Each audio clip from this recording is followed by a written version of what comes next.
Hello, everybody, and welcome to historic Holman Stadium in Nashua, New Hampshire, where more history is about to be made tonight. I'm John Collins, along with Tom King. We have the A team from NashuaETV to bring you USA versus Japan. It's the collegiate national team for USA. A lot of future major leaguers will be in the building tonight. It's actually the 41st time USA and Japan's collegiate all-stars have clashed on the diamond. And wouldn't you know it, Tom King, it's a best-of-5 series. They schedule this to be the 5th game, and it's going to be the tiebreaker. It's going to determine who wins the tournament. I don't think it's gone less than, I mean, they always play the full five, but I think that it's always been 3-2 in the last 15, 20 years when they play. They don't play every year. Right. But that's how close these games are. 2 one-run games in the series and 2 extra inning games. So all 4 games have been just as tight as can be. Holman Stadium has never looked nicer in July either, the field. Not at all. It's just unbelievable. It's green, as plush as can be.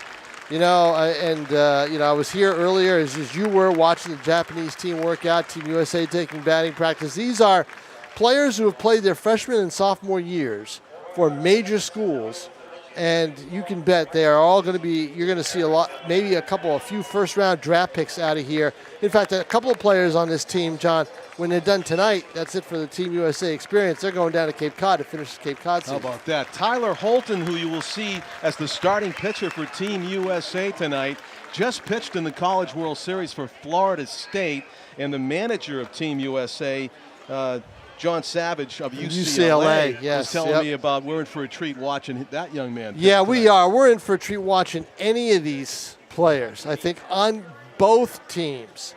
You know, a long talk with the Japanese liaison today about the differences, and also talking to Team USA about the differences. The one thing is, I think the major difference is on the mound. The pitchers for Japan, very deliberate, more of an assortment of pitchers. We've seen them in the major leagues. We've known that's how they are. And, you know, again, it's their assortment of off-speed stuff makes their fastball at 87 miles an hour look like 93, 94, 95. It is a treat to be bringing you this here on NashuaETV. John Collins along with Tom King. USA versus Japan. The first pitch is just moments away. It's a wooden bat game, too. Oh, it's a wooden bat game, and the thing is there should be a decent crowd. There was a line out in front of that ticket office just moments ago as we're about 10, 15 minutes away from the start of this game. And the managers of Team Japan being introduced right now. 背番号71番酒井真嗣コーチ。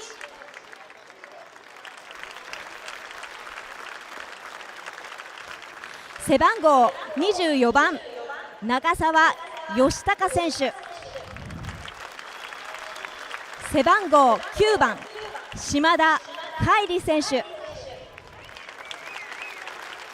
背番号6番中川圭太選手。背番号7番楠本大志選手。背番号23番辰巳亮介選手。背番号31番岩見正樹選手。背番号27番小畑弘樹選手。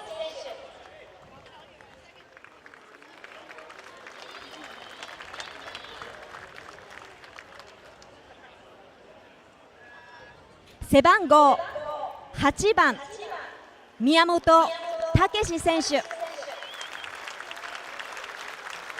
背番号4番熊谷貴弘選手。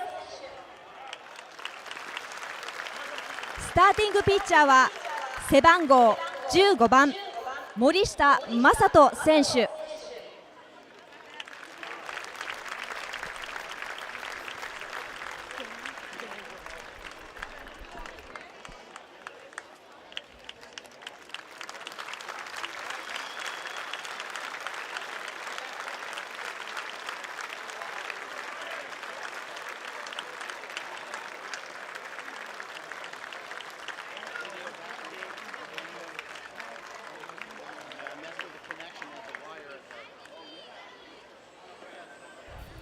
Now for your Team USA coaching staff, manager from UCLA, John Savage.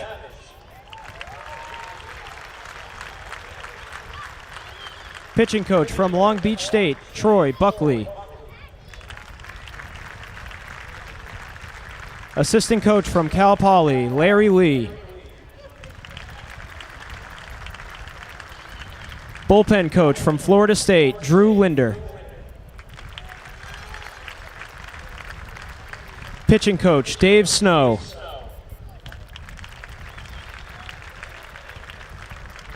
Assistant coach from Cal State Fullerton, Rick Vanderhook.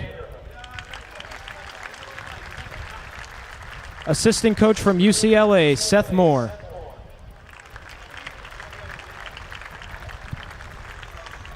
And here's your starting lineup for Team USA. Leading off from South Alabama University, center fielder number 12, Travis Swaggerty.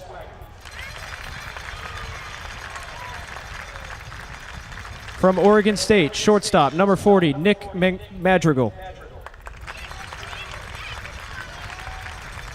From Oklahoma University, right fielder number 4, Steele Walker.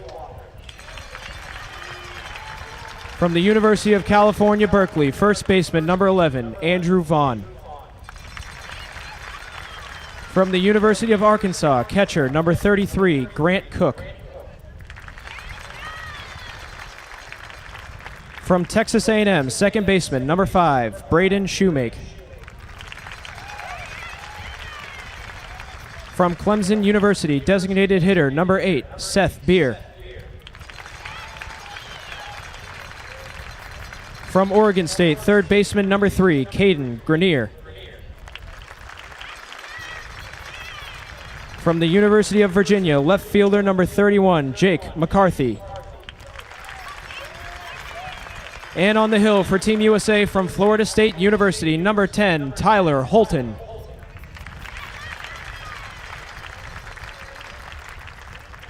And now let's all welcome onto the field the Team USA reserves.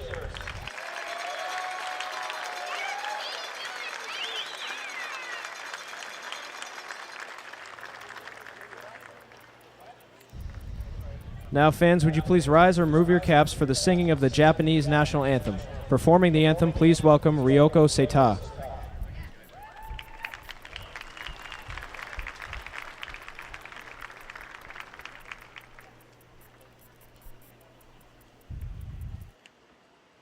Kimi ga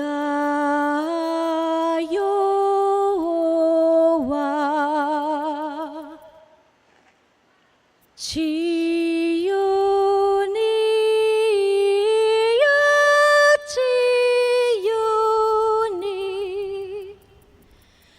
sazare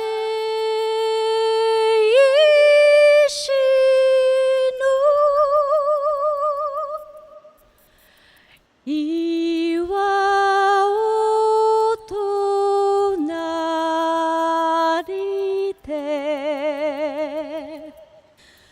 koke no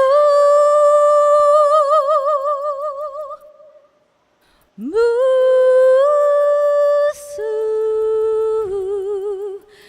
made.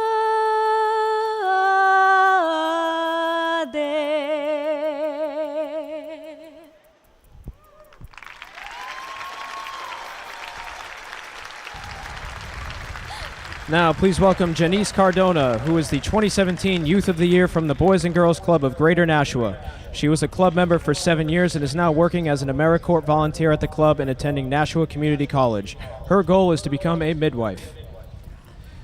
Please remain standing and face the flag as we welcome Janice Cardona, who will honor America and the forces that defend America by singing the national anthem.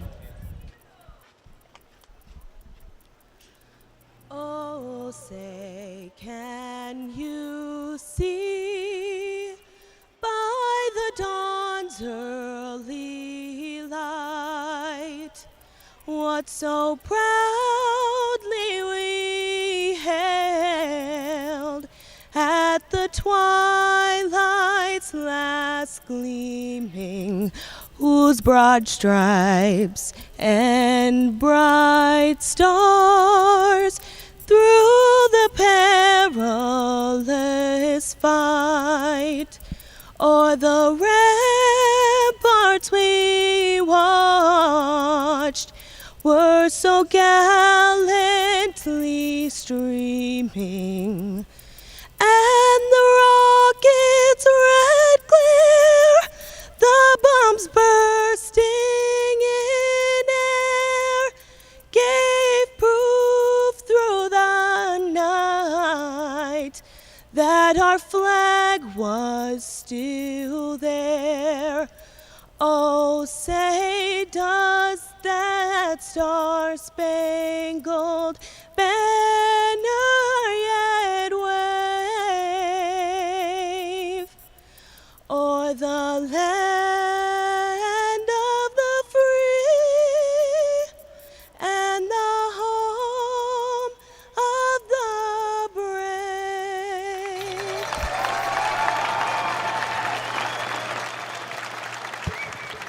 Welcome all to Holman Stadium. A couple of stirring renditions of the Japanese and U.S. national anthems. Hello, I'm John Collins with you once again here at Holman Stadium. We call this the historic Holman Stadium every night, and making history again, the 41st USA-Japan Collegiate All-Star Series comes to Holman tonight for what will be the rubber game of a 5-game series that began on July 12 and is ending here on July 17. It's a Monday evening. If you're watching it on Monday, July 17, you are watching it live with us. We have 3 cameras bringing you the action here at Holman as we watch the 4 umpires who are about to work tonight's game making their way to home plate. The field playing conditions looks to be excellent today. The grounds crew doing another exceptional job to get this field and this facility ready for this international event. A lot of these players that you're watching, especially on the USA side, they're going to be some future major leaguers mixed in here.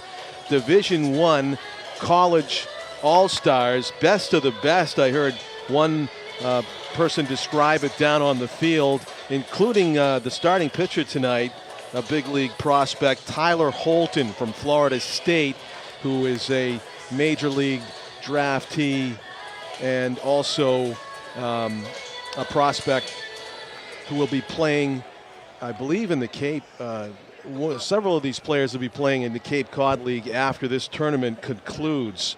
Tyler Holton just pitched in the College Baseball World Series in Omaha, Nebraska, over the past month. So, welcome all to NashuaETV. We're excited about this game. You're going to see a contrast in styles, of course, the United States with some power arms, some power bats, and a lot of finesse on the part of the Japanese, including the pitching staff, who will throw a lot of the Daisuke Matsuhara look at you. If you remember the former Red Sox pitcher who would be very deliberate sometimes in his performances for the Red Sox, although also quite successful in his time. The starting pitcher for the Japan team will be Masato Morishita. Google search of his name will find that he was a prominent pitcher for the Japanese national team in the World 18 and under Cup that was played in 2015. So he's about 20 years old. A lot of these players are right in that range, 19 to 20 years old. We got a great chance to interview John Savage, the head coach of UCLA and the manager of Team USA, before the game, and he talked a little bit about his starting pitcher and also about the tournament living up to its expectations as far as hard-fought games. As Tom mentioned in the open, we have had all close games. It's 2 wins and 2 losses apiece for USA and Japan. Some of the players that we're looking at in the huddles here. This Team Japan.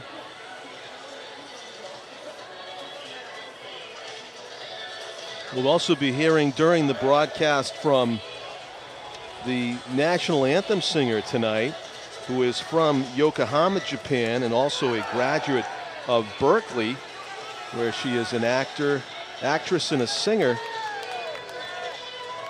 We'll be welcoming Ryoko Seita to the program later on. There is a chance of showers, especially to the north of us. I understand there was some forecasting as far as possible thunderstorms in the north country of New Hampshire later tonight. Hopefully we can stave off any storm activity here in Nashua and get this full game in. Of course, it's scheduled for 9 innings, and Team USA takes the field, setting the USA defense, beginning with the pitcher Tyler Holton, the left-hander, taking his warm-up tosses right now. Grant Koch is behind the plate, K-O-C-H. At first base is Andrew Vaughn. At second base, Braden Shoemake. Shortstop will be Nick Madrigal. Third baseman, Caden Grenier. Left field, Jake McCarthy. In center, Travis Swaggerty. In right field, Steele Walker. That's the third baseman right there, Caden Grenier, fielding a grounder behind Tyler Holton. The left-handed starter for Team USA tonight is from Tallahassee, Florida, and pitches for Florida State. He is 6'2" and 200 pounds, according to our Team USA and Japan official programs that were issued to us before the game, with a lot of information we'll be passing along to you, including the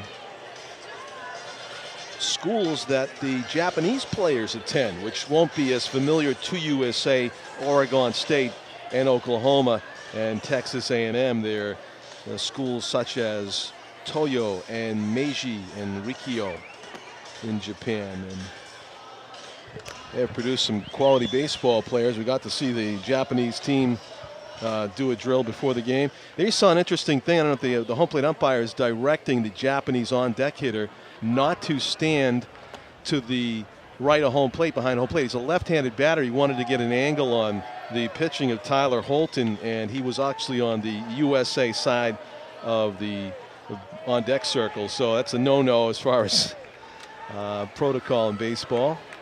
Some starting pitchers would actually throw at somebody that came up behind home plate on the wrong side prior to the inning starting in there at bat. But that's some baseball minutia for you, and I'm sure there's some goodwill between these two teams to this point.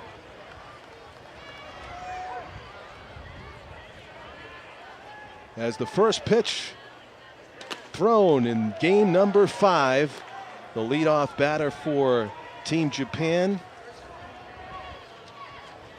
Yoshitaka Nagasawa. He's the right fielder, obviously a left-handed batter, going lefty-lefty against Tyler Holton here. And there's a breaking ball at 79 over the outside corner. Do have the radar gun working here at Holman Stadium, so we'll be able to give you some of the miles per hour on these pitches. As Holton works, the 1-1 on the way is strike 2. Another breaking ball. That one started out at Nagasawa, and he kind of bailed out and broke back over the inner third of the plate. So it's 1 ball and 2 strikes to the leadoff batter for Team Japan. Holton with the 1-2. Line drive, base hit to left. 86-mile-an-hour fastball over the outside part of the plate, and Nagasaka just went with it. Short, quick stroke, and a single the opposite way. So the first batter aboard for Team Japan. Here's Kairi Shimada. That's his first name, K-A-I-R-I, Shimada. Another left-handed batter. He's a left fielder for Team Japan. Very similar stance to the teammate that preceded him in the box, Yoshitaka Nagasawa, and it was at first base. Gets checked in on by Holton.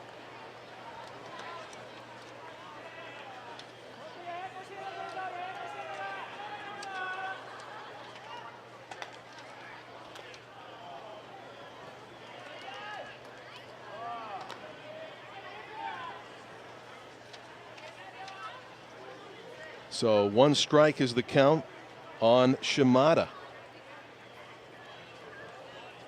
You will see a lot of opposite field hitting from Team Japan. Some short, quick strokes. There is a power hitter in the lineup who has major league type of power, and that's the Iwami. Let me see. I believe yes, it is Masaki Iwami, who is 6'2", 238 pounds, according to the program. By far the biggest player that Japan has. Standing in the box right now, Shimada is not quite as thickly built. Another check over at first base by Holton. Shimada is 5'9", 160 pounds. Player in the box right now for Team Japan. He is 21 years old. Facing Tyler Holton of Team USA. Still nobody out, but an 0-2 count. Fouls it off. Look out. It's at the feet of one of the Team Japan fans, it appears, on the third base side.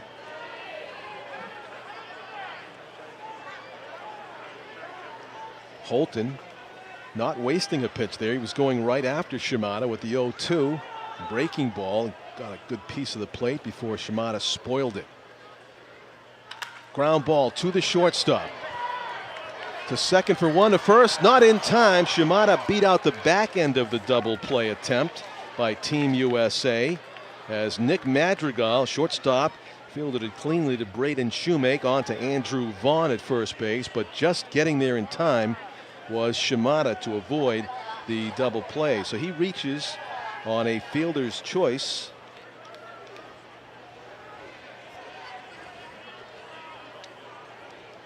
Still one runner aboard for Japan, but one out.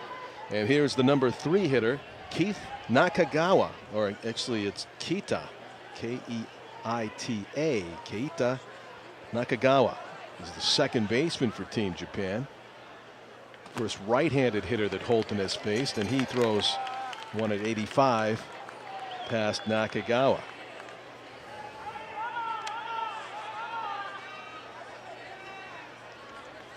A swing and a miss. Team USA defending the Japanese 3-hitter straight away at all positions. Maybe a shade to the opposite field in center. Off the Holton's glove, one play for Madrigal, and he makes it in time at first base. Advancing to second is Shimada. So Nakagawa grounds out to the shortstop. Actually will score it 1-6-3, as it did hit the top of the webbing of Holton's glove. 2 outs, runner in scoring position for Team Japan, and the cleanup hitter in the order, Taishi Kusumoto, also the DH for Team Japan. Kusumoto, 5'11", 171 pounds. He just turned 22 a week ago. He is from the school named Tohoku Fukushi School. Actually, 10 days ago, turned 22 on July 7, and he wears number 7. That's probably why he wears number 7, because he's born on 7/7. Strike on the outside corner, 76-mile-an-hour curve. Here's a dumb question. Does Japan use the same calendar we use? January, February, March? Yeah, I would think so. So, lucky number 7 for Japan, Taishi Kusumoto. Ground ball right side. Sliding play, Shoemake knocks it down and throws it past the first baseman. And a run is going to score for Japan. The batter going to second base, and he is going to be out. He thought he slid underneath the tag, trying to advance on the overthrow by Shoemake. 1 run is in. It's an unearned run for Japan, but they lead it 1-0 after a half inning of play. Kind of a wild play there. Ground ball to the right side. Second baseman Braden Shoemake, sliding stop to his left. He is from freshman at Texas A&M from Wiley, Texas, at 6'4". He had a nice reach there, but he kind of pegged one that caught Andrew Vaughn, or handcuffed Vaughn. He went right by him or underneath his glove, and the batter was safe on the error, and scoring from second base on the play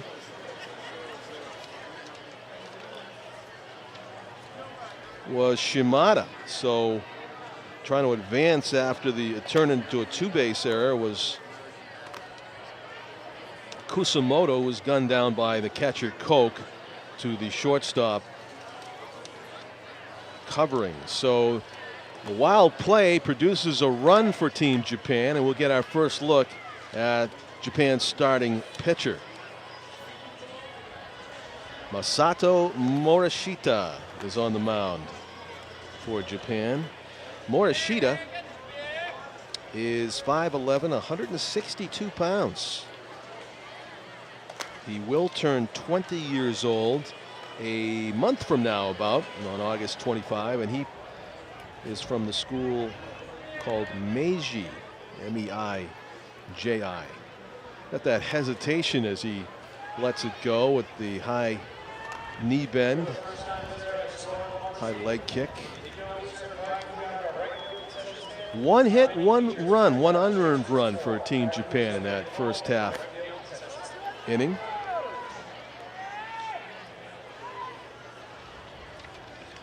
Travis Haggerty Swaggerty is the leadoff batter for Team USA. Swaggerty from Mandeville, Louisiana, plays his baseball for South Alabama. Swaggerty, 5'11", 180 pounds. Left-hand hitting, left-hand throwing outfielder. Will dig into the left-handed batter's box here to lead things off for Team USA, who find themselves down a run. First pitch is swung on and missed. Strike one. 91-mile-an-hour fastball from Morishita. And Swaggerty, a healthy cut. The 0-1. Curveball stays up. 1 ball and 1 strike. It's a who's who of Division I college baseball all-stars on Team USA, many of them with pro prospects. Pop-up directly over third base, coming in to play it. That one right up the elevator shaft. Kairi Shimada. Actually, that was, third baseman is Takeshi Miyamoto. Puts it away. A good look at Miyamoto there. 3 cameras at work here for NashuaETV tonight. Got Jim McLean on top of the first base dugout. Tim O'Neill is up behind home plate with us, and atop the third base dugout is Scott Silva for NashuaETV. Scott, who got here quite early, and it was hot earlier on.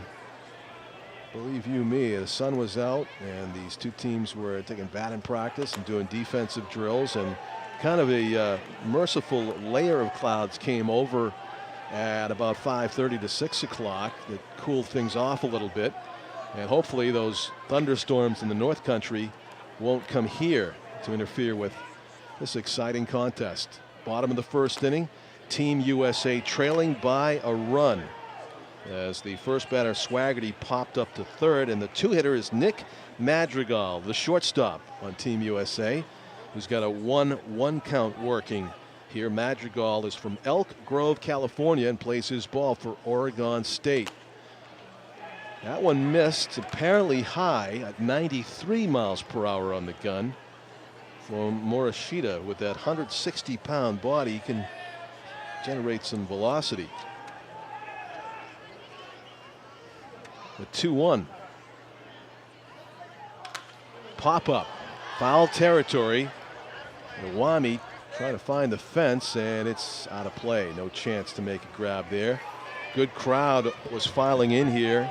Chris Hall, the Futures Collegiate Baseball League president, predicting a crowd of about 1,500 here at Holman on a Monday night, on a balmy summer night, and he might be right. There was still a walk-up crowd. It could even be larger than 1,500. We'll await official attendance later on. A battle going here between Madrigal and Morishita. The 2-2 pitch on the way. Ground ball, hard hit left side. Gobbling it up was Miyamoto, and he makes the play. Not an easy play. Could have handcuffed him. He was able to take away the short hop. Talking with the Japanese team liaison before the game, Junpei Tominaga, he said that they do play on more artificial turf fields in Japan. And so the experience of a lot of these infielders and even the outfielders is going to be different on hard hit balls, on the way it reacts off the playing surface.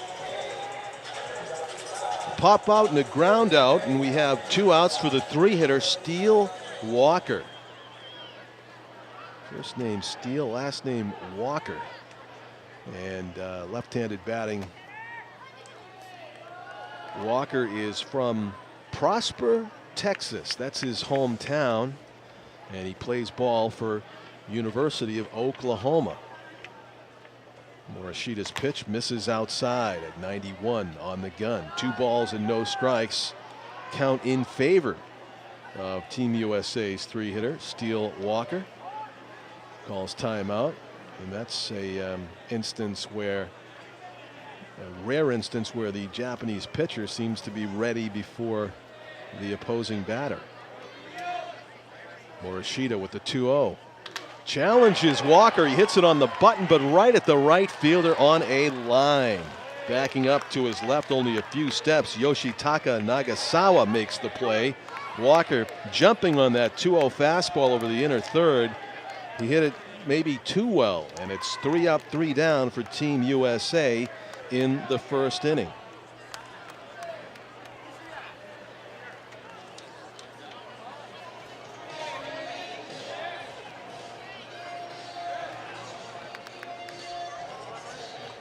Good close-up of Team Japan huddling in front of their dugout. They are big on communication and team chants and talking our Team Japan.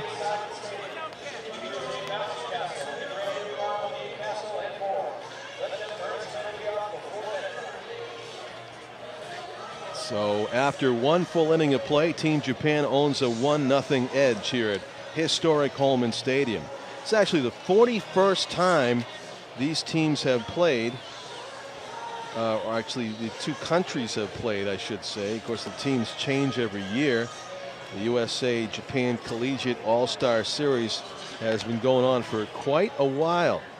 First time we've gotten to do a game in this series here at Holman Stadium, and we got the best one for you. Each team 2 wins and 2 losses, and this game will determine who can call themselves the 2017 Collegiate Playoff champion.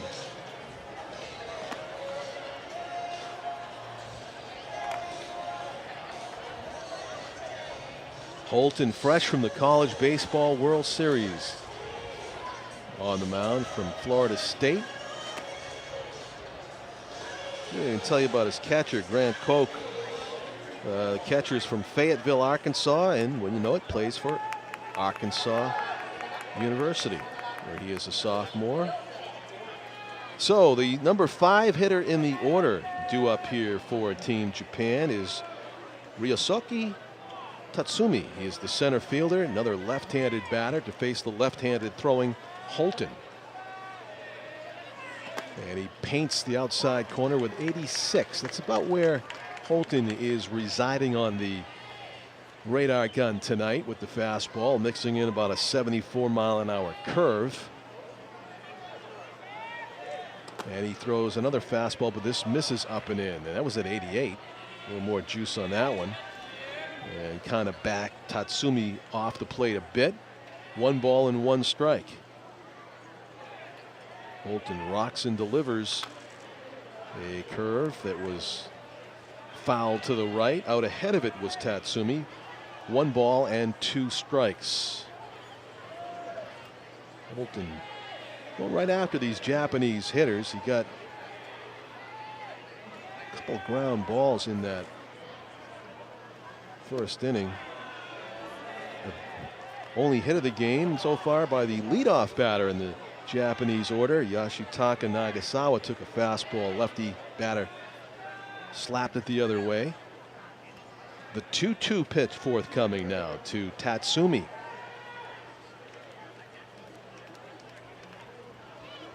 Swung on and missed. Strike 3. It was maybe a split finger or something funky. It was a breaking ball of some kind that dipped down below the zone inside, and Tatsumi just swung over the top of it for the game's first strikeout. 1 up, 1 down here in Japan's second inning, and it's Masaki Iwami who put on a power display in batting practice before this game.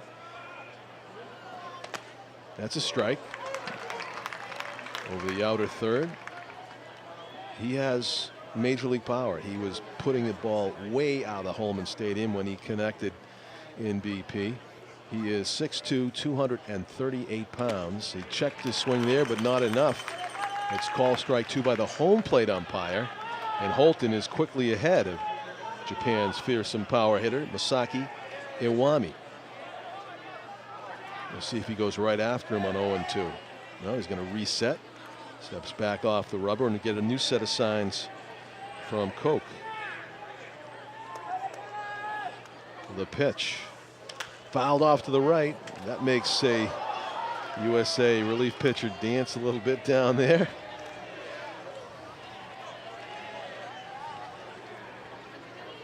It was Tim Cate, C-A-T-E, from Manchester, Connecticut, the only player from the Northeast on Team USA. Plays ball for UConn. There was jumping over the top of that from his folding chair.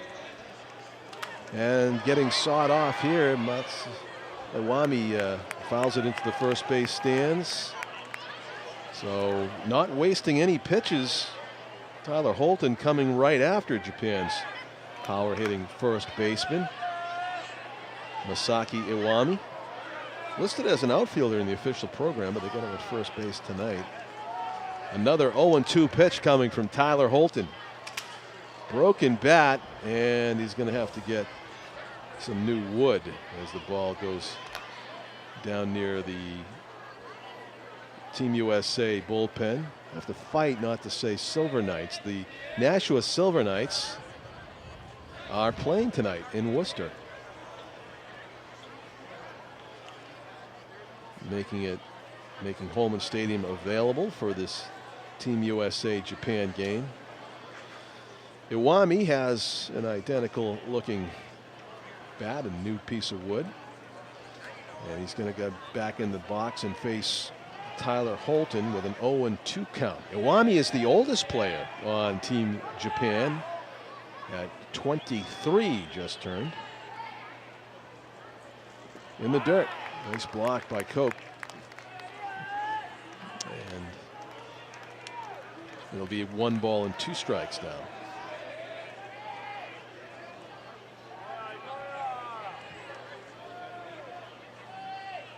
Seven o'clock start, or just after, means there's still some considerable daylight left here on a July 17 at Holman in the second inning.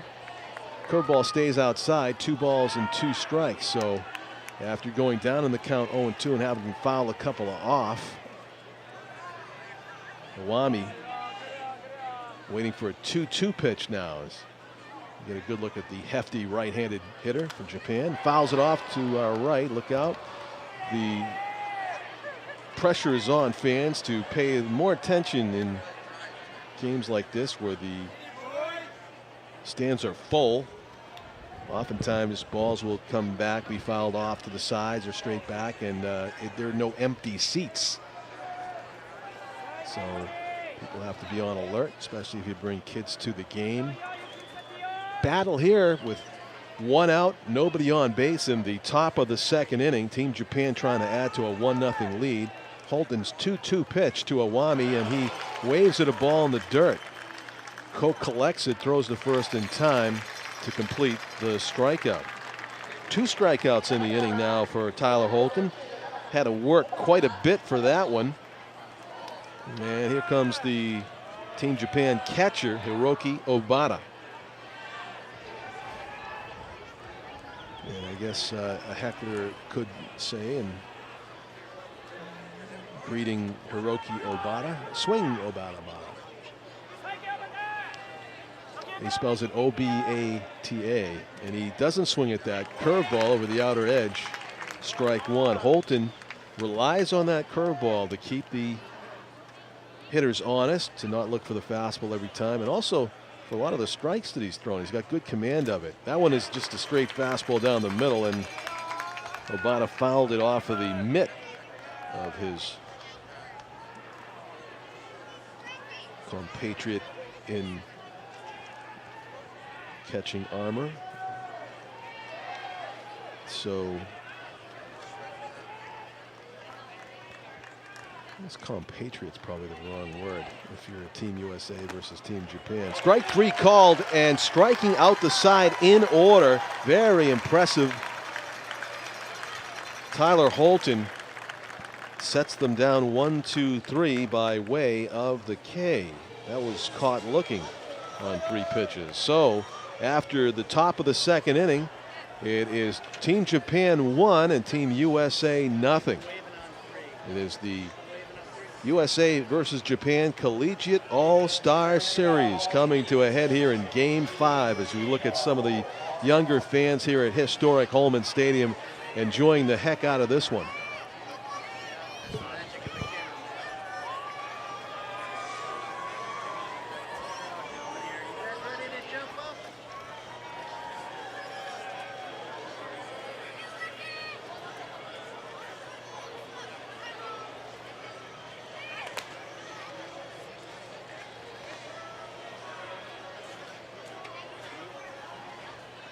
See some Celtic fans, Patriot fans, Red Sox fans, and local baseball Hollis Brookline fan in the stands there. There's also a gentleman about my age that had a Virginia jersey on, and he very well could be related to the one Virginia player on the Collegiate National All-Star Team roster for Team USA, and that Virginia player is Jake McCarthy. He was in the lineup tonight. Let's see, he's probably due up this inning. Jake McCarthy. Actually, Jake is the 9th hitter in the order. But you never know. So it's Andrew Vaughn leading off for Team USA. Vaughn is from Santa Rosa, California, a freshman at the University of California. 5'11", 208 pounds. He's playing first base tonight. And he looks at a 93-mile-an-hour fastball from Morishita for strike one. Morishita not afraid to come right after the hitters with that velocity of his. The 0-1. Strike two. Apparently not liking what he was seeing there. Vaughn elected not to swing at either one of those. That's some power pitching stuff right there. First pitch and second pitch fastballs. And a third one foul tipped apparently. It's 1-2. So the first pitch was not a strike. It's going by the scoreboard. And it must have been a ball, so it's 1 ball and 2 strikes now the count as Vaughn swung over the top of that one. Morishita with that hesitation to the top of his kick, fouls straight back to the screen. We'll do a 1-2 pitch again. Due up this inning for Team USA, it's Vaughn at the plate right now, then Grant Koch and Braden Shoemake, the Team USA catchers on deck, to be followed by Shoemake, who's manning second base tonight. And then the DH, Seth Beer, is due up. Pitch is a curveball in the dirt.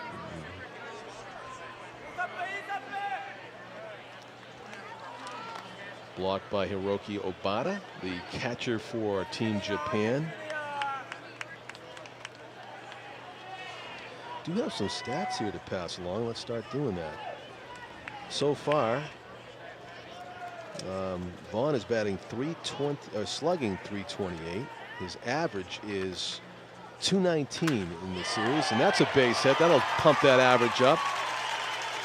Takes one towards the gap. The leadoff hitter aboard here for Team USA on a ringing single the opposite way for Andrew Vaughn.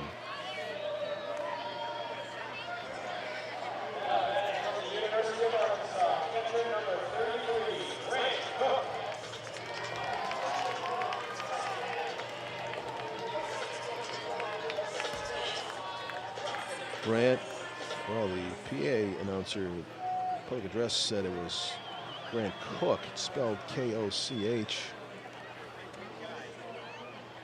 Grant batting .400 so far in the series. In 40 at-bats, he's got 16 hits, including 2 home runs in just these 4 games played. Let's see why he is a Division I All-Star, just in this small sample size. Takes a strike over the outside corner at 90 miles an hour from Morishita. Coke, a threat to go deep.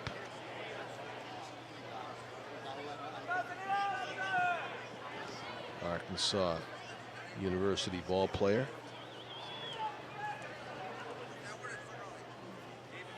Morishita can't do the high leg kick anymore with the runner on base, and that one just missed outside at 88th apparently, according to the home plate umpire.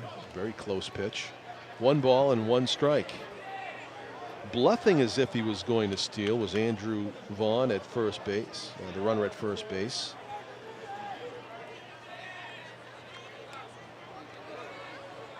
Let's see, Vaughn has stolen 2 bases in 3 attempts in this brief series so far, so he will go.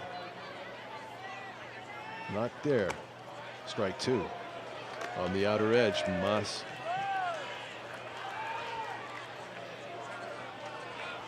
Morishita, great command over that fastball so far this evening, getting ahead of the hitters. Vaughn was able to take it the other way. Let's see what happens with Coke here on the 1-2. That missed up and away, so it's 2 balls and 2 strikes.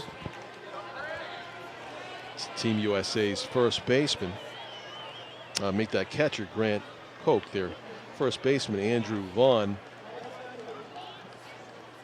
Very active base runner over there, bluffing as if to go a couple of times. He has had 3 steal attempts in this series and made it successfully twice.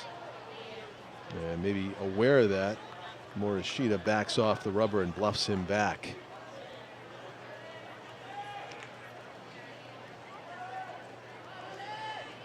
Team USA batting in the bottom of the second, trailing 1-0. Fouled off to the right. Is at 92 miles per hour at the bottom of the zone.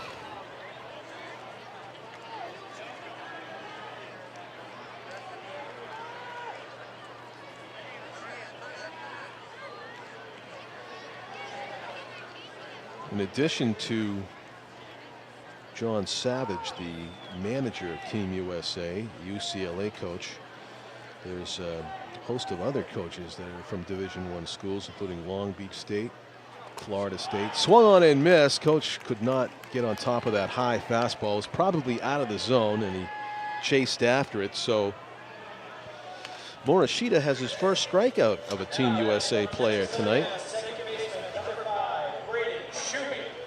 Braden Shoemake, the second baseman, up for the first time in tonight's game. Comes into the contest batting .220. He is 9 for 41, including a couple of doubles and a triple.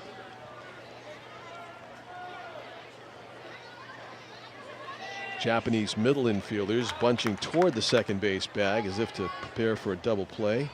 And the first baseman for Japan holding Vaughn closely at first means there's a big hole on the right side of the diamond. If Shoemake can pull a Morishita pitch that way.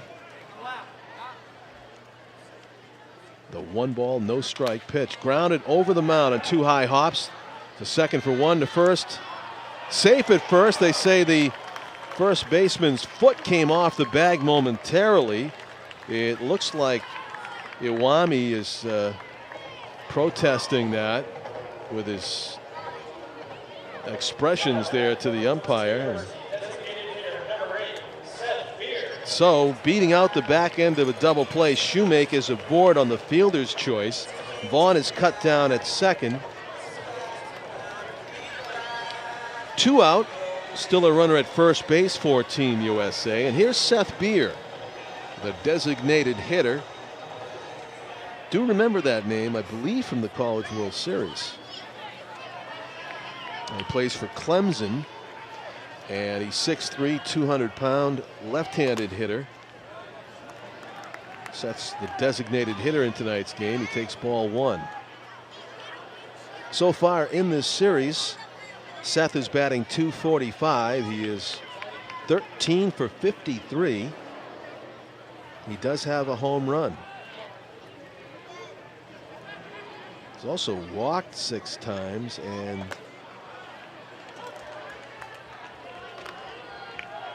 hit by a pitch. USA Baseball's 14-5, so this USA Japan series is just a part of it. I was wondering why there were so many at-bats to choose from. It's only part of the exhibition games Team USA has been playing so far. The Japanese stats are strictly representative of this series. The Team USA stats are representative of this series plus 15 other games. So there you go.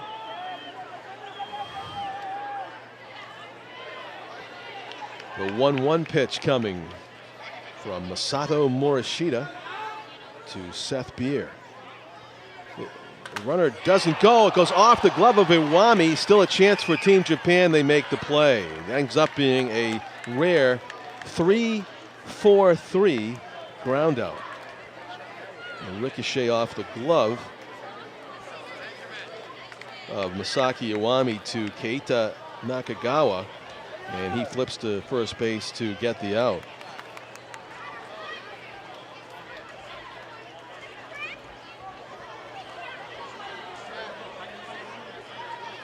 Two innings full, and Team Japan still leads this Game 5 of a best-of-5 series by a score of 1-0.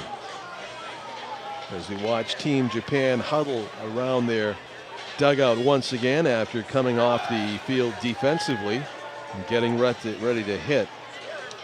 Team Japan will have their 8-9 one-hitters due up.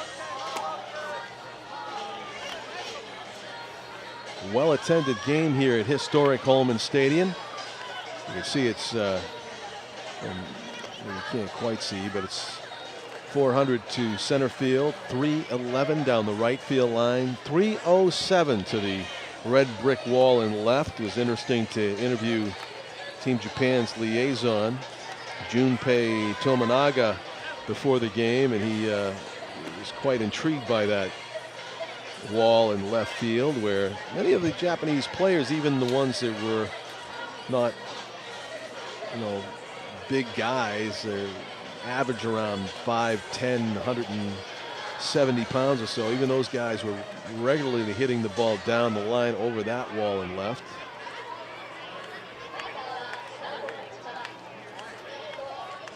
They did have that slugger Masaki Iwami was hitting it out of everywhere from the center all the way over to the pole.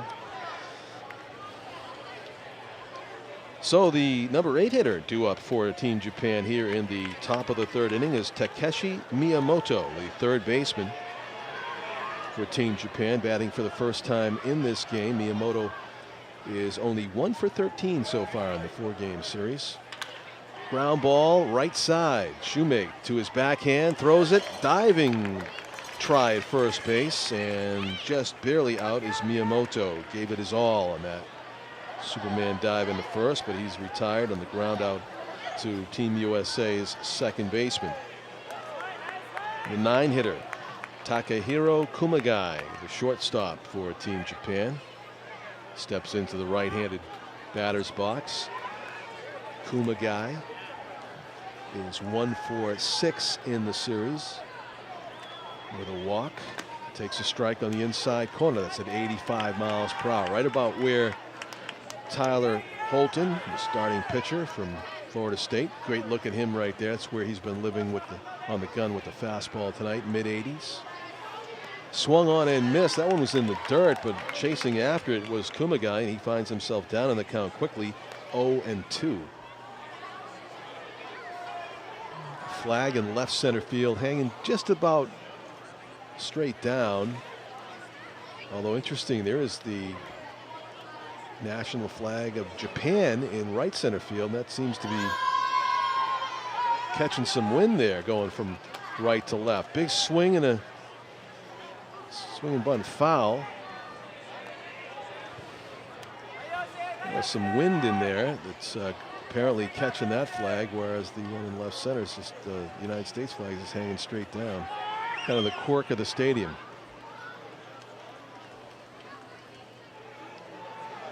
Holton rocks and delivers the 0-2, and it is a ball outside. There you see it. That's, you explain it to me how one flag is blowing and the other one is not getting any kind of wind at all, and they're about 150 feet apart. Holton rocks and throws, and it's grounded to the right side. Big hop for Shoemake. He gets on top of it. That's where it pays to be 6'4" when the ball starts to be taking those kangaroo hops through the infield. Shoemake makes an easy play out of it. So 2 up and 2 down in Team Japan's third inning. To the top of the order we go, to the player for Team Japan who has the only hit so far, Yoshitaka Nagasawa, the only hit for Team Japan. Team USA also has a hit. That was Andrew Vaughn, and leading off last inning. Strike 1 at 88 miles per hour. I'm sure Holton knows that he gave up the slap hit to the opposite field to Nagasawa. He might be trying to work him inside with the fastball. He goes away with the breaking ball in the dirt. 1 ball and 1 strike. Of course, a limited sample for the Team USA pitching staff to get to know these Japanese hitters. Not really possible in just a 4 or 5 game series. Another opposite field play, and this one is just foul. And having designs on second base, Nagasawa was sprinting out of the batter's box, but it just drifted about a foot to the left of the left field line, and it was an easy call for the third base umpire. Nagasawa nearly had his second opposite field hit. And that was a pitch that was inside. He just kind of fought it off, muscled it over the third baseman ahead of Caden Grenier. The 1-2 pitch is on the way, and it's in the dirt. Stopped by Koch. 2 balls, 2 strikes. 2 outs here in the third inning for Team Japan, leading this 1-0, as you can see. A game that will determine bragging rights for the 2017 USA versus Japan Collegiate All-Star Series. Full count. Holton going with the breaking ball there on the 2-2 pitch, misses away. And I would imagine he's just going to challenge Nagasawa here with a fastball, maybe middle in. Let's see if Nagasawa can get out ahead of it. Or will it be our third ground ball out to second in the inning? It misses inside. That was a breaking ball that Holton went with on the 3-2 pitch, and it just kind of backed up on him and on the batter, who wisely took it for a 2-out walk. So Nagasawa is on base with 2 outs. Sometimes a lefty pitcher will neutralize a running game, but you do have your leadoff batter in the order on base, and you would always think that the leadoff batter in any order is a threat to steal. Nagasawa has had no attempts, however, in this 4-game tournament. And thrown over there is Holton. Back easily is Nagasawa. Kairi Shimada reached on a fielder's choice his first time up and scored the game's only run. Left-handed hitting left fielder for Team Japan, trying to keep the inning alive here with 2 outs facing Holton. Strike called on the outer edge at the knees. Like Shimada gave the umpire a quizzical look there on that one. Thinking might have been a tad low and outside.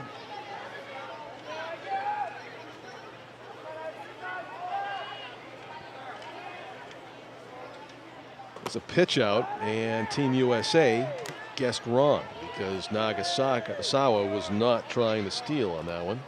And it becomes ball 1. 1 ball and 1 strike on Shimada, who is a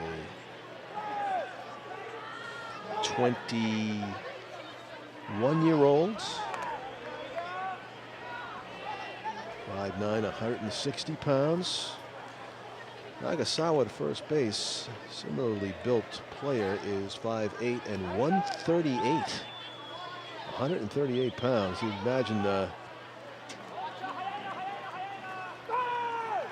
might help his quickness. He had a little bit of moment of indecision there as Tyler Holton did that left-handed pitcher thing where they do the no-look step to first base and try to pick you off with that bit of hypnotism that left-handed pitchers employ. Well, he was able to scramble back. Line drive, base hit to center. Playing fairly shallow was Travis Swaggerty, but not that shallow. It was a clean hit all the way for Shimada. Second hit of the game for Team Japan. They have a bit of a 2-out threat going here as Nagasawa advances to second base and into scoring position for the heart of the batting order for Team Japan. The number 3 hitter, Keita Nakagawa, is the batter. Nakagawa, 5'11", 167 pounds. Also 21 years old. Comes from the school Toyo, Japan. Toyo University. I imagine these were all universities that are listed here for Team Japan. And a lot of them may be strange names to most of us. Jobu Naragukin, Tohoku Fukushi, Toyo Meiji, Rikyo, Chubu Gakuen.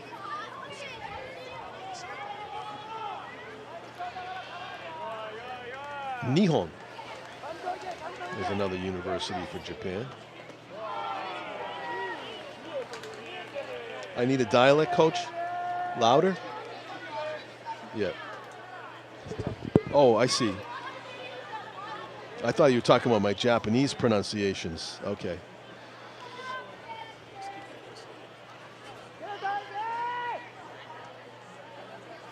Holton with the 1-0 pitch on the way. Strike called. Looked like Nakagawa might have checked his swing there, and it could have been that the umpire thought he didn't and called it a strike because of the swing. Not sure. 1 ball and 1 strike is the count on Keita Nakagawa. 2 outs, 2 on for Team Japan here in the top of the 3rd inning. Misses down and in. Tyler Holton getting a little bit more deliberate here with runners on base for Team Japan. There is a pitcher warming up in the bullpen for Team USA. He's also a left-handed pitcher. And maybe it's designed to be a brief outing for Holton tonight. Fires one down the middle at 90 miles per hour, one of the fastest fastballs that Holton has unleashed tonight. 2-2 is the count on Nakagawa, who came into tonight's game batting .375, 6 for 16 with 3 doubles. Rips it foul up in the air, actually got way out ahead of that one and ends up in the pine trees behind the kids' play area. Will stay at 2 balls and 2 strikes with 2 outs and 2 on here in the 3rd. Nagasawa leading off of second base. He walked with 2 outs. trail runner, Kairi Shimada, who singled with 2 outs, and trying to keep the rally alive is Nakagawa, looking for a 2-2 pitch from Tyler Holton. Pops it straight up. The catcher, Koch, discards the mask and makes the catch only about 2 or 3 steps behind where he usually sets up. In foul territory, a pop-out ends the inning. So 1 unearned run, that's all we've had tonight so far. And Japan leads it 1-0 as we go to the bottom of the 3rd.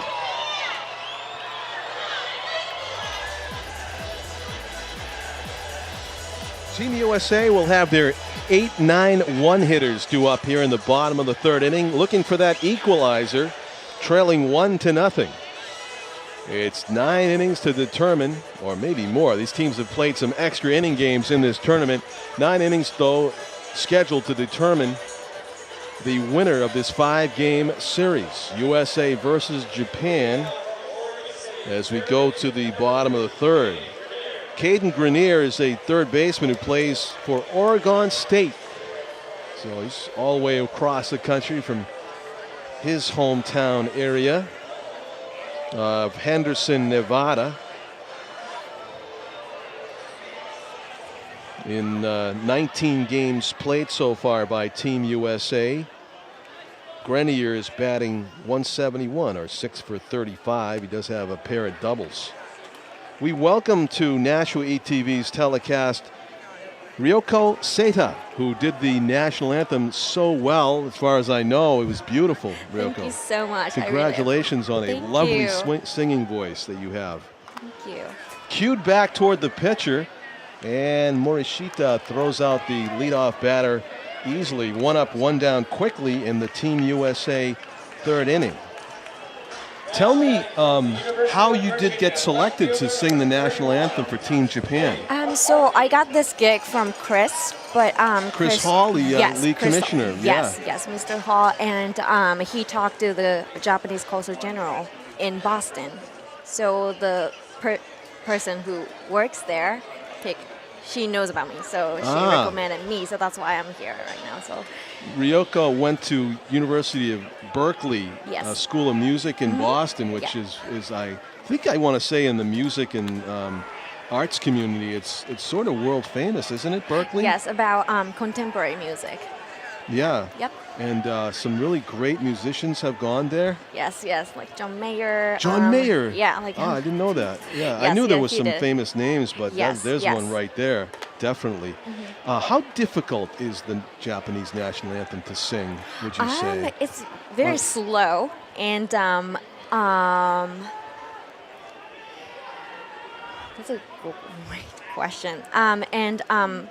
I think for me, the Japanese national anthem is like really like mellow, like very like slow and mellow. Yeah. Compared to American one. Yeah. So like I had to kind of like put a little bit of flavor, like falsetto or like pause, something like that, to more interesting to listen to, I guess. I guess because I've heard this national anthem so many times, I actually thought when I was listening to you, it's like, wow, the Japanese anthem is way more difficult technically to sing. Just my, untrained opinion. But. No, like, I think American national anthem is like fabulous and very hard to sing as well. It's just like different. It is different, I feel like. Totally different styles of music, really, right? Have you tried the United States national anthem? Base hit to right center. Possible chance for a double here. The runner's going to try it. He's going to make it. What tremendous speed. Jake McCarthy slides into second base with a hustle double on a nice hit to right center. That's only the second hit of the game for Team USA. A potential tying run is in scoring position here in the bottom of the 3rd. We're talking with Ryoko Seita, who is the national anthem singer for Team Japan, graduate of Berkeley School of Music in Boston, and she's from Yokohama, Japan, which I think a lot of us people have heard about here in the States. It's you said close to Tokyo, right? Yes, it's just about 20 minutes by train, and then it's a port city like Boston. It's very beautiful, like harbors and lots of ships and boats. Yeah. When was the last time you were back home? I went back. Back in June this year. So not a while ago. Do you have parents back there? and Yes, stuff? yes, my family. Yeah. Have they come out here to see you at all? Yes, when I have a stage or like performing. Like Okay. that. They come. to Anything sing. scheduled in the near future? So yes, I have music performance called "In the Heights" in Boston, but I'm going to move to New York from next month. So Broadway, maybe? off Broadway. Off Broadway, Yes. yeah. It's a tough business to Yes, break into, but one of isn't my it? friends got Jonathan Larson's grant, and then I really hope to work Yeah. with her Yeah. for the Yeah. Have you been to Nashua before, by the way? Nashua. Yes. Okay, I always go to Riverwalk Cafe there Okay. to listen to music and. Ground ball to the right side will get the runner over, but it is the second out of the inning as the leadoff batter in the order, Travis Swaggerty, grounds out to the second baseman. So 2 outs. Team USA is still with a hope to tie this game up with the runner at third base now. And here's Nick Madrigal, who is the shortstop for Team USA. Ground out to third base his first time out, batting with 2 outs and a runner at third base. And you're announcing the names of the Japanese hitters as they come Yes, up to the I'm plate. trying so hard, but I'm a noob, so I'm Oh, just yeah. trying so hard. Well, but- I noticed that the Americanized pronunciation of Japanese names is like completely different the way that you do it. So, when I say a Japanese young man's name to them, and a line drive base hit to right's going to tie the game. Madrigal goes with the pitch, gets on top of looked like a fastball about the letters, and drives home the game-tying run. McCarthy scores. It's 1-1. So, what were we talking about? We're talking about Nashua. Yes. And you live in Boston, Yes, right? So currently. you're going to move to New York. We wish you the very best with Thank your you career. so I know much. it's difficult to Yes. make a name for yourself Yeah. and stuff. Are you online at all? Do you have any YouTube Yes, places I we do. can go? I have my website. Official website is ryokoseta.com, ryokoseta.com. Yeah. RYOKOSATA? SETA. SETA.com. Yes. So you actually have a website. Yes, and you have I do. singing samples on that? I have blog and then Okay. yeah. Yeah, good. Well, good luck. And Thank you and we so really much. enjoyed the anthem, and we enjoyed hearing you announce the players, too, Thank between you innings. so much. Thank you. You're welcome. So Thank you much for having coming me. on. Thank Appreciate you. it. Wonderful. Thank you. Thank you. That was Ryoko Seta, who is doing the game tonight. High fly to deep center field. It's going to back up the defender, but he makes the catch. And what a rush Steele Walker gave everybody as he drives the ball to the deepest part of the field for the third out of the inning. Fly out to center for Walker. But Madrigal drives home McCarthy to tie the game at 1-1. And we played 3 full, and it's about as close as you could possibly get here between these two teams. Tied at 2 games apiece in the best of 5, and tied at 1-1 on the scoreboard after 3.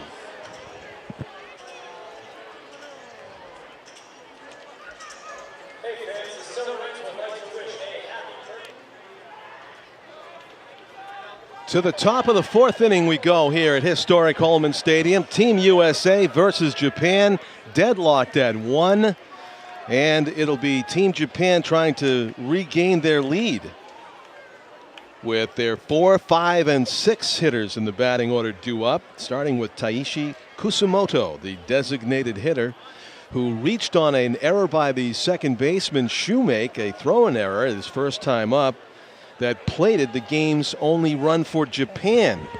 It was an overthrow at first base and a grounder towards the hole on the right side that Shoemake collected through the first in time, but away from Andrew Vaughn. And on the overthrow, Kairi Shimada scooted around all the way from second base with 2 outs to score the game's first run. In turn, Kusumoto was thrown out by the catcher for Team USA, Koch, trying to stretch that reach on an error into a double, in effect.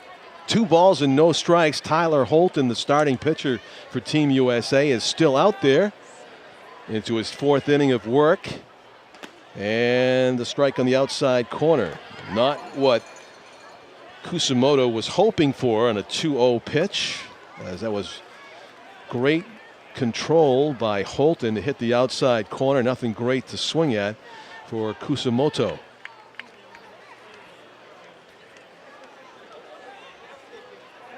As we mentioned, in his first time up, number 7 for Team Japan, born on 7/7 of 1995. And he took another strike. That was a breaking ball from Holton, who's right back even with the leadoff batter for Team Japan here in the 4th inning. 2 balls and 2 strikes. Choking up an inch on the bat is Kusamoto. Grounder left side, slowly hit, changed direction, firing to first and safe. Just not getting it there in time.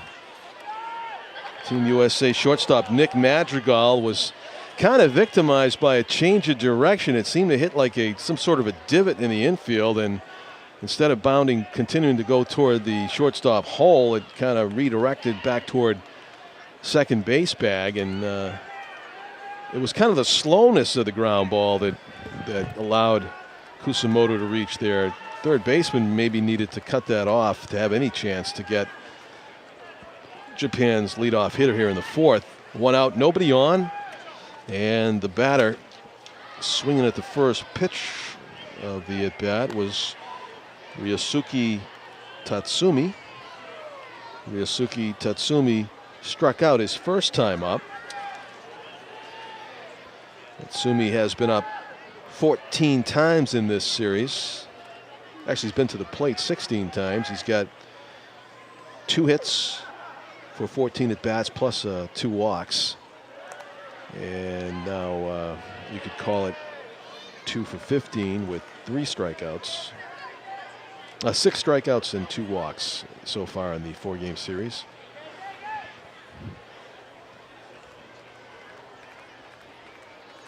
Modest lead at first base for Kusamoto, who has attempted 3 steals so far in this series and been successful twice, and cognizant of that, Holton has checked in on him over there, try to prevent him from getting a first move jump. Sometimes these base runners will take off on left-handed pitchers as soon as they pick their foot off the ground, just hoping and guessing that they're not trying to pick them off on that particular play.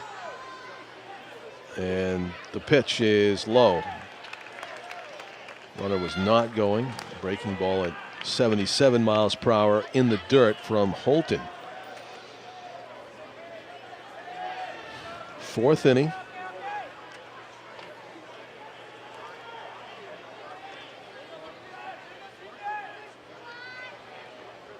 A 1-1 game, as you can see, and a 1-1 count as well.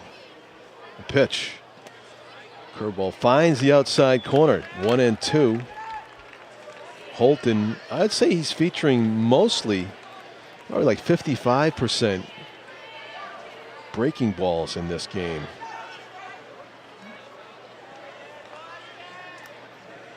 Let's see if he throws a fastball here in what might be considered a curveball count and try to mess with Tatsumi a little bit. Strike 3. He got frozen, and here comes the power hitter, Masaki Iwami.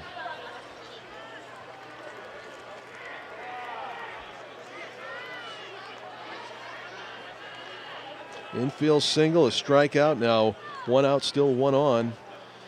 And Iwami, who struck out his first time up.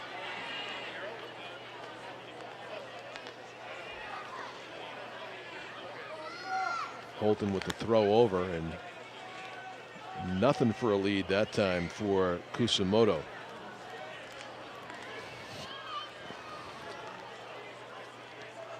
Masaki Iwami, 6'2", 238 pounds, from Keio University. That's Keio in Japan. As we mentioned earlier, he is the oldest player chronologically for Japan. 23 years old, just turned a week ago, last Monday. Looking for a 1-0 pitch here from Tyler Holton. And that's low, 2 balls and no strikes. That's a dangerous count against a guy that can hit it well out of Holman Stadium if he gets a hold of one. Interesting, Iwami seemed to be looking into the dugout for some sort of a sign from his manager, which you're a guy that can hit the ball 400 plus feet. You got a 2-0 count. I don't think there's much question what is going on. The pitch. Line drive on a hop. What a nice pick to second for one. It's going to be an easy double play for Team USA. Nick Madrigal with a magical scoop and the defensive play of the game so far tonight for Team USA. 6-4-3 on the double play as we get a good look at the infielders for Team USA coming off the field after doing some fine work. That was Madrigal to Braden Shoemake, the second baseman, and on to Andrew Vaughn. Victimized was Masaki Iwami, who really hit that ball on the button. So we played through the top of the 4th inning, and it's still a 1-1 game here at Holman Stadium. We had 2 near double plays before that one was turned right there by Team USA. Team USA will be sending their 4, 5, and 6 batters to the plate in the 4th inning, trying to take their first lead of the game. It'll be Andrew Vaughn, Grant Koch, and Braden Shoemake due up for Team USA. Vaughn has one of the 3 hits on the night for the Americans.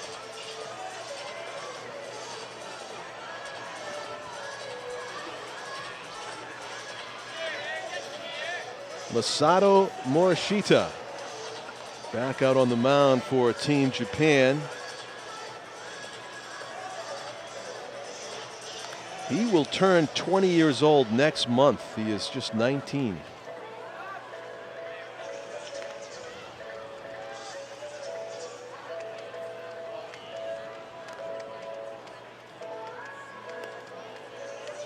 And he looks it. Morishita completes his warm-up pitches before the start of the bottom of the 4th inning as Andrew Vaughn strides to the plate.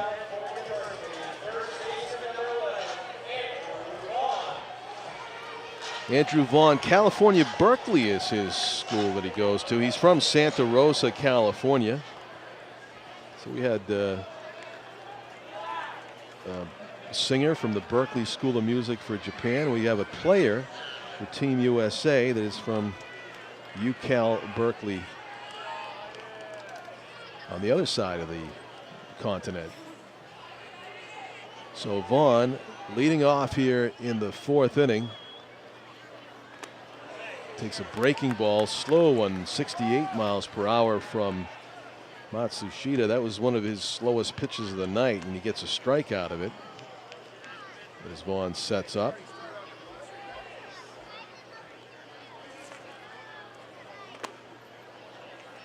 Powerfully built first baseman for Team USA.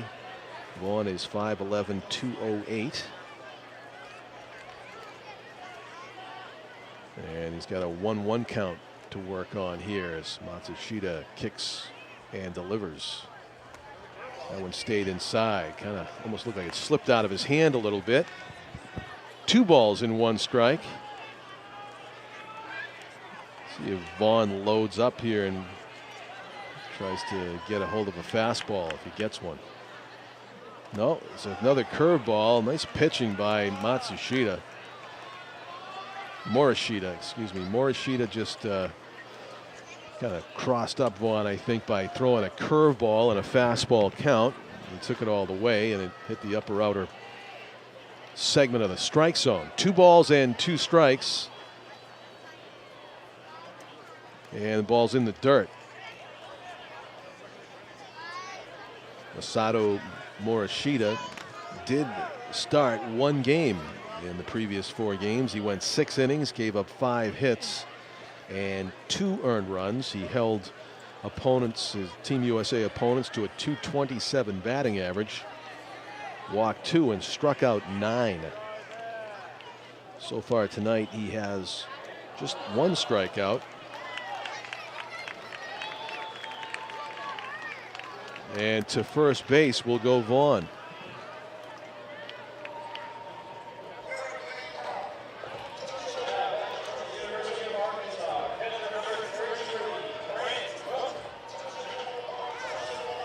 Grant Koch batting with Vaughn on base again, as he did in the second inning. Koch became Morishita's only strikeout victim tonight, his first time up.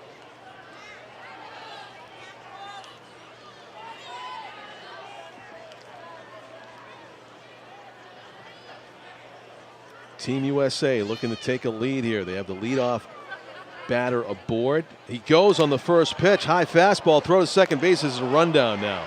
Might have been a hit and run play. And Iwami makes the tag for the first out of the inning. So not completing through on what appeared at first to be a steal. Vaughn gets cut down by the catcher, Hiroki Obata. Great throw to second base. I guess no chance for Vaughn to slide in under that throw, because he was a good 3 or 4 steps away from the bag still when the shortstop Kumagai had the ball. He threw the first baseman Iwami and he slapped down the tag. So it goes 2-6-3 on the putout of Vaughn. Nobody on base now for Koch. And a 1-1 count for Team USA's catcher. He's listed at 6 feet 190. Fouled off to the right. 1 ball and 2 strikes the count.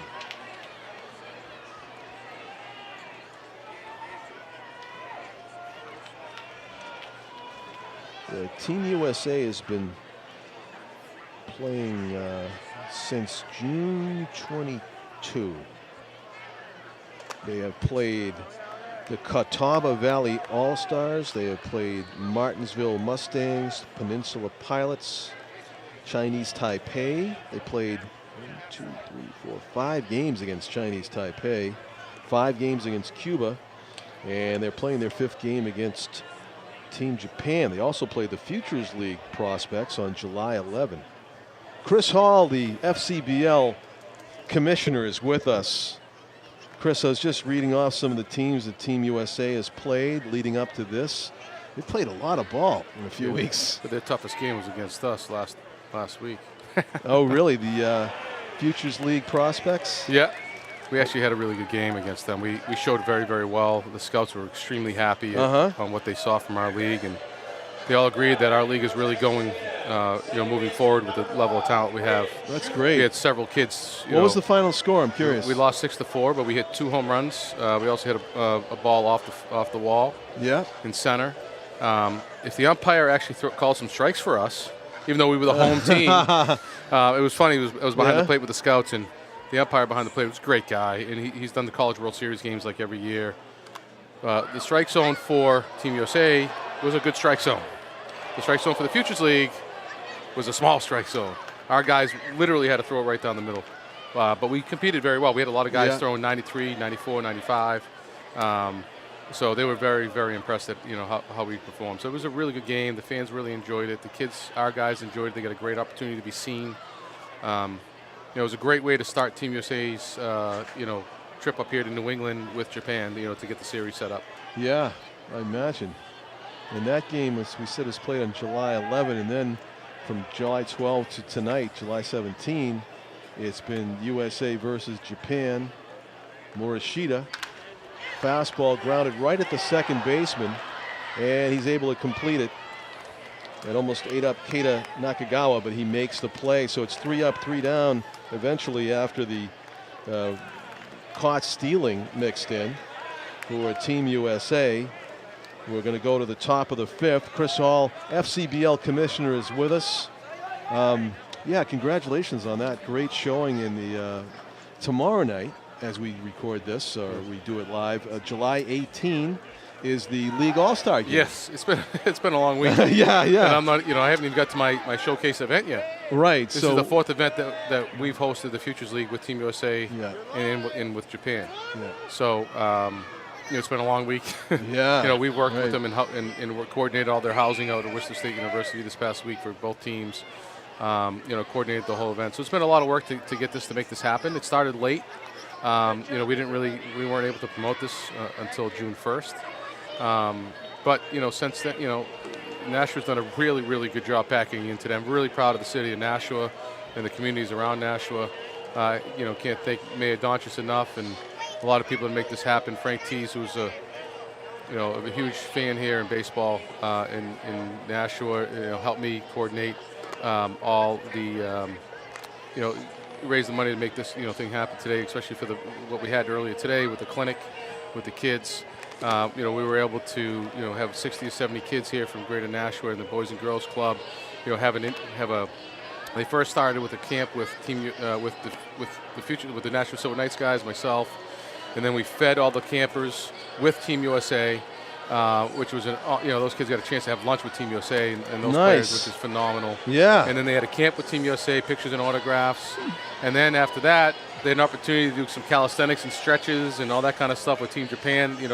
Roughhousing with them a little bit. Yeah. You get some pictures and stuff like that. I mean, for 3 hours today, those kids get a lifetime memories. And a lot of them here, obviously came to the game today, and working with Norm Buthaletto over the Boys and Girls Club. I was real happy about that opportunity to work with him. And I used to be on the board of directors with Norm when I was here with the Pride, and very proud to be able to do what we did with them today. And then bringing Japan here today and Team USA to Nashua. I mean, obviously, Nashua's kind of like my second home.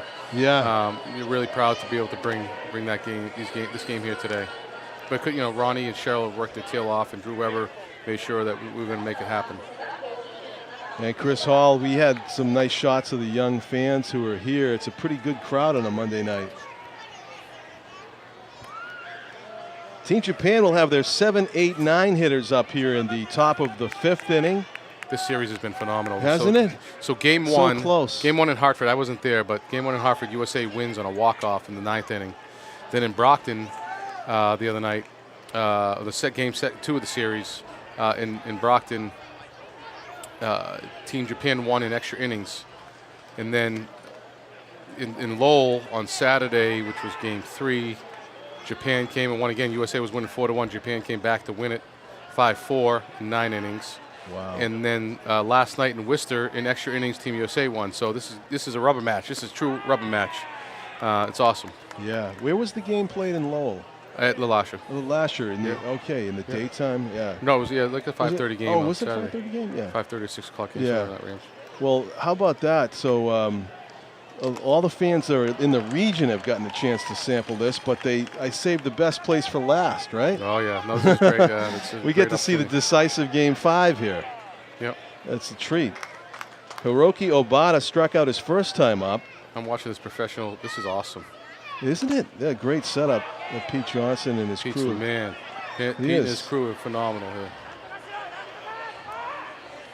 And Pete got a chance last night to come out to Worcester and watch how it was being done in the game. So he was able to, he did his homework. But I'll tell you what, if you have some fun with yourself for the rest of this broadcast, watch how long it takes USA to get in the box and get ready to swing a bat, and watch how long it takes them to deliver a baseball. Same thing with Japan. The other night in Brockton, 10-inning game. And I think it was close to 3 hours and 50 minutes. Wow. Well, I guess people are getting their money's worth, huh? Yeah. So, if this game continues the way it is, a lot of people won't be here at the end of the night. Patrick Raby is the pitcher right now for Team USA. He's a sophomore from Vanderbilt, and his hometown is Knoxville, Tennessee. Powerfully built right-hander. He's 6'3", 230 pounds. And he's got a 3-2 count working here against Takeshi Miyamoto. He fouls it off. You notice that the disparity in size of the two teams, and I would say the average size for Japan's players is like 5'9", 5'10", 170, 165, and A lot of Team USA guys are like big guys, like over 6 feet, 200-something pounds. Yeah. No, the Team USA, the alumni for Team USA, fly ball to right field. Yeah, fly out. First out of the inning. Sorry, I didn't want to take your job. Big That's fella. okay. No, go ahead. Um, I want to keep track of what's going on. That was Obata that flew out. You got to think about some of the alumni that played for Team USA on this team. You know, if you think about the guys that, you know, a few years ago with the Red Sox, Nomar and Veritek, and then you move to the current local team, you got Pedroia, David Price, Matt Barnes, Jackie Bradley Jr., Devin Marrero. I mean, and then you look at Chris Bryant. I mean, these are the guys, like Strasburg, these are the guys that play on this team, man. These are big How numbers. about those names? Yeah. Yeah, I mean, you think about it, and the list goes on and on and on and on. They would play this for this collegiate national team. A lot of guys that played a lot of professional baseball, a lot of big leaguers, a lot of guys that make some dough. Yeah, really. Yeah. Some serious coin. Yep. But, yeah, the talent is clear. And also, as I think you mentioned, some of these guys are going to leave here and go right down to the Cape Cod League. A few of them, yeah. I said to a few of them, I said, why are you going down there? If you got 6 outfielders, you come play with me. Yeah, exactly, huh? Yeah. Play all the time. Yeah. Put you in my all-star game tomorrow in front of all the scouts, although trust me, this tonight it doesn't have as many scouts. But, you know, you can see them all over the place down there. They've got their guns, they get their clipboards, they get their video cameras. For the first 4 games, they've been very, very well scouted. The Japanese team is trying to get their lead back. It was 1-0 for the first 3 innings of this one before Team USA tied it up. And that's where we are right now. It's a strike up in the zone at 90 miles per hour from Raby that makes it a full count, 3-2. Now you think about the team Japan as well. I mean, you know, Japan has that, you know, they're Japanese big leagues, and this is a great opportunity for these guys. They'll be playing in the big leagues there as well. Hard hit just off the glove of a diving Nick Madrigal, who made such a nice pick to start a double play last inning. Just couldn't quite come up with that line drive off the bat. Wasn't he the Miyamoto. National Player of the Year, Madrigal? I think so. Yeah.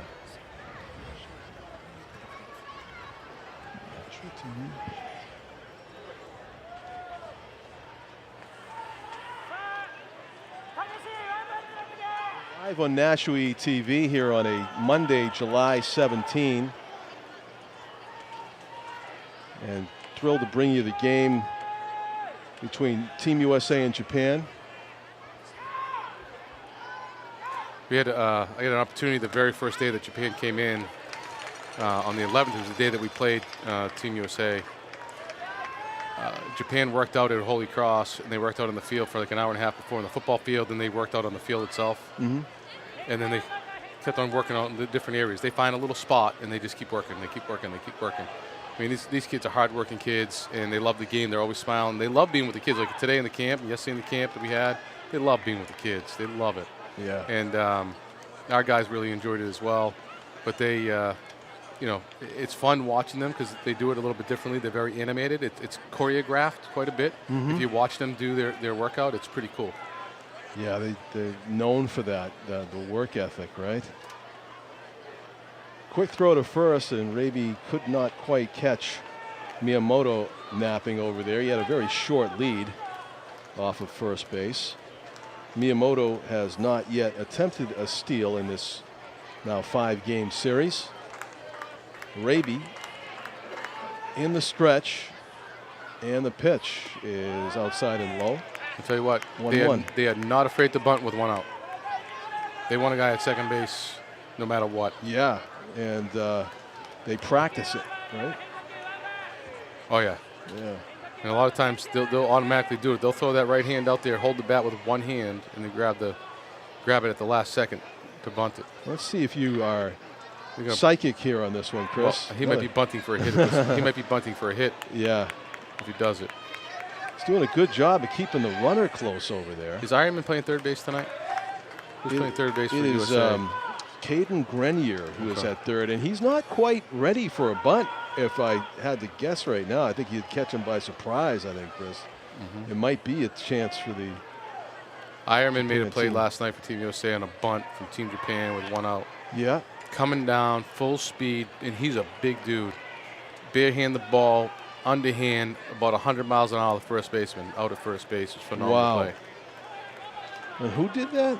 Ironman? Oh, right there. Jeremy Ironman. Ironman. E-I-E-R-M-A-N. Foul tipped into the Got net him. to throw to second base. Perfect throw, and he is out at second. Running into the throw was Miyamoto. What a great shot to second base by Koch. That's like a major league catcher throw right there to gun down the runner trying to steal. How's 2 outs. How's the replay on that one? We got him? You know, I guess he caught it. He tagged him as he caught it, right? Right on the jersey. No argument. Actually, I don't think I think Japan doesn't argue calls. I mean, have you They seen it? did the other night Did though, they? on a balk call in Brockton. Oh, they did argue block call. Strike 3. That ends the inning.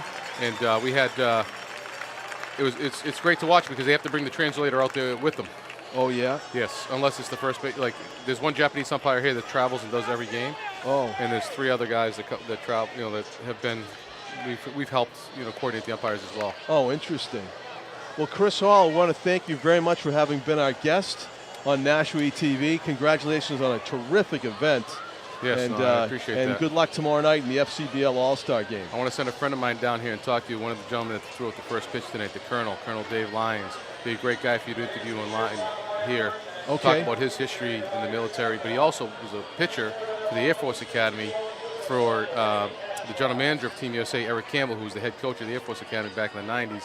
And Dave was, that's one reason why we had Dave throw out the first pitch tonight for Eric catching. I mean, Dave, his history, and he just got back from Kuwait. You can talk a little baseball with him. He's from the Midwest. He lived in Japan for 4 years too, so he can give you a little bit of that feedback. Great. I might send him down for you. Oh, that'd be a perfect guest. Thank you, Chris. Dave Lyons, thank you for coming in.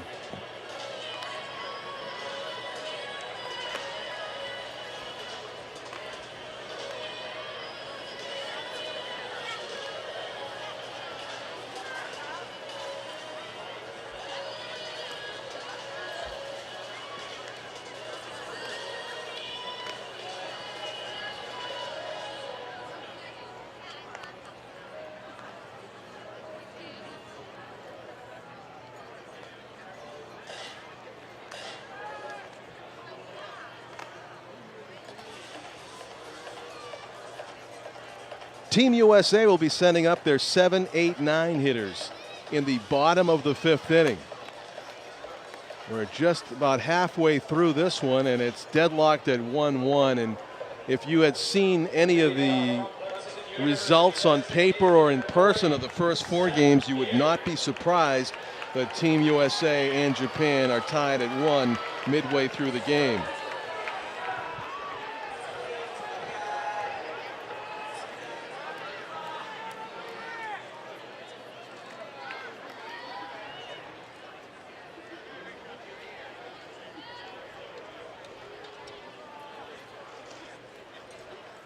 Carolyn Choate's going to join us. Carolyn, welcome. Oh, so great to be here. Yes. I'm getting nostalgic. I'm getting a little teary-eyed being Yes. with this crowd tonight. What have you been up to? Oh, I've been training for my big trip, Uh-huh. I'm kayaking from Nashua, from New Hampshire to the Baltimore Harbor. I should have been briefed. I didn't realize you were undertaking such a terrific Yeah. event. And what is there? $2.5 million for breast cancer research. That's amazing. In honor of the pharmacologist that compounded the drug that saved my life and millions of women's lives around the world from estrogen-positive breast cancer. Wow. Have you been promoting it online as well? All over the On place. Facebook and all Facebook that? and the Yeah. University of Maryland School of Medicine has a wonderful page on my behalf. But if you just go to Facebook and put in Kayak River of Life, you'll read all about it. Terrific. Kayak River of Life. That's a catchy title for your trip. Just got a letter from Vice President Biden last week recognizing the trip, and I've embraced his concept of cancer moonshot. So every town that I stop in, I'm recognizing anything the town is doing in their efforts to embrace the cancer community. But getting back to the game here tonight, we had many time here, you and me. Yeah. Tom King next door. A wonderful history at this stadium, and it feels so good. I feel like a reunion itself here tonight. Terrific. Yeah, we going back to like the year 2000 in the Nashua Pride, right? Seth Beer strikes out to begin the 5th inning. Morishita has proven to be a very tough pitcher tonight. Doesn't seem to be on pace for 9 strikeouts like he did the first time these two teams faced off a few days ago with Morishita on the mound for Japan, but he's definitely got the game under control. He's allowed only 3 hits to Team USA, scattered, and he has struck out 3 batters through 4 1/3 innings. So the batter now is Caden Grenier, the third baseman, hitting with 1 out and nobody on base. Bunt tried to get his way on by the way of the bunt, but it goes foul. And Carolyn, you must be doing some physical training for that. That's not an easy thing, right? Well, you know, I live across the street from the Nashua River, and what's funny about the Nashua River is that it flows in the opposite direction of most rivers. So it flows, instead of north to south, it flows south to north. So I get out there, and I'm always constantly rowing, paddling against the current? Yeah. Well, that's got to be tough. So that's my training. Is anybody going with you for legs of the trip? Just my oldest daughter, okay. And it's going to be grueling. You know, I'm doing mostly the Delaware River, and I'm going right through the middle of Philadelphia. So I've got both the Philadelphia Coast Guard approved the trip and the Chesapeake Bay Coast Guard. So it's going to be some pretty serious navigation, Class 2, Class 3 rapids. Let's see how this goes. And he gets it over there in time. Takeshi Miyamoto, third baseman, with a fine play to get Caden Grenier on a ground out to third base. So 2 up, 2 down for Team USA here in the 5th inning. And that'll bring up Jake McCarthy, who doubled and scored. University of Virginia player who may be batting 9th, but he's been the most effective batter tonight for Team USA out of that 9th spot with a double and a run scored in the 3rd inning. Hey, hats off to Chris Hall and putting all this together, huh? Yeah, I mean, you've organized a ton of stuff over the course of your career. You know how difficult something like this. This all the trip things you for have to one think thing. about. Yeah, exactly. And that next thing, right, that you're doing is the trip. And again, it's the River of Life. Kayak River of Life. Kayak River of Life. And a big. There's some baseball involved. Tell me. Yeah, I'm throwing the first pitch at the Bravehearts game on August 5th. Terrific. Dr. Brody, who compounded this drug, Angela Brody, in the 1970s, the aromatase inhibitor and estrogen blocker, first compounded the drug at the Worcester Foundation in the 1970s, so that I'm going to be kayaking the Quinsigamon Lake right there by UMass Medical School before I throw that pitch in tribute to her. And then, let's see, what are your sons' names? I have one son. His name is Camden. Oh, really? And I wonder where he got that name. Yeah, it is baseball I related. think you remember my hometown. Of New Camden, New Jersey? Nope. I don't, actually. I don't remember. I thought he was named after a particular baseball stadium. Camden Yards. Yeah. Yeah. Where might that be? In Baltimore. My hometown. That's your hometown, yeah, right?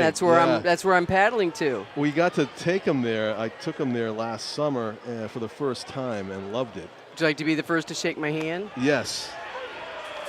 I'm going to be the hometown hero. Nice. Rowing into the Baltimore Harbor. Is that where it is, right next to Camden Yards? Right there is That's the University of Maryland that. School of Medicine. I remember that. When from our stay, we stayed at a hotel was right near the harbor. Yep. And that's the 3rd out of the inning. Team USA coming up empty there in the 5th. We're still tied at 1. John Collins with Carolyn Choate, our guest between innings, says we go to the top of the 6th inning. We have played. What a great night. Yeah, perfect night. I heard it's going to be stormy up north, but we're good right now so far. Thank you, God, for skipping us. Yes, I know. We've had some really wild rainouts here on NashuaETV in the past. You know, we've been set up and watched some real weather from this How about some viewpoint. turkey bowls? Turkey bowls, yeah, yeah, that's Stello's.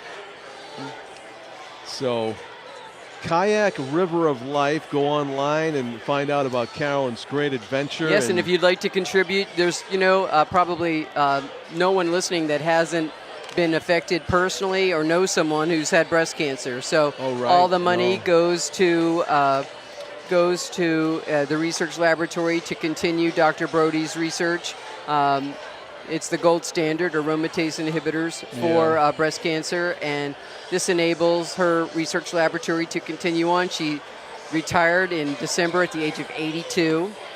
Wow. Sadly, she died 3 weeks ago. No, really? So we've been friends since 2014, and I was able to interview her 6 weeks ago for part of a documentary, and I'm heartbroken, but just that much more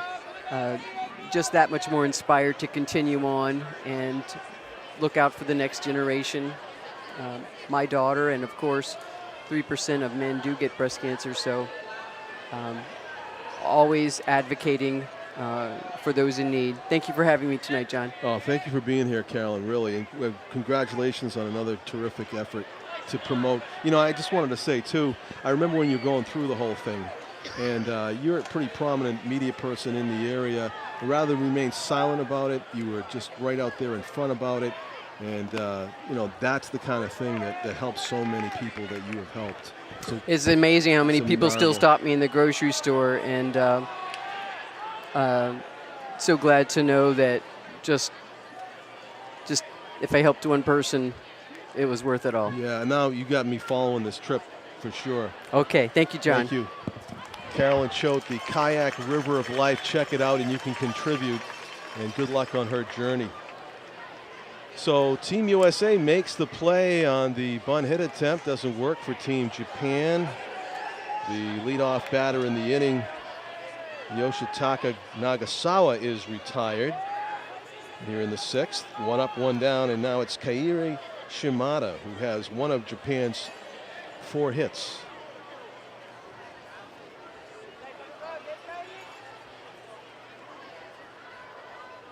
Takes a strike. Well, you can see why manager John Savage of Team USA went with the right-hander Raby, Patrick Raby. He's pounding the zone. As soon as I say it, he throws one in the dirt, but it's 1 ball and 1 strike as the breaking ball misses. Kairi Shimada scored Japan's only run back in the first inning after reaching by a fielder's choice and then coming around from second base on an error and an overthrow on an infield grounder with 2 outs. Scored the game's only run for Japan. 2 balls and 1 strike. Raby sets up on the far first base side of the rubber before he goes into the windup. And he throws an 88-mile-an-hour fastball. It was foul tipped into the mitt by Shimada. 2 balls and 2 strikes to Japan's left fielder.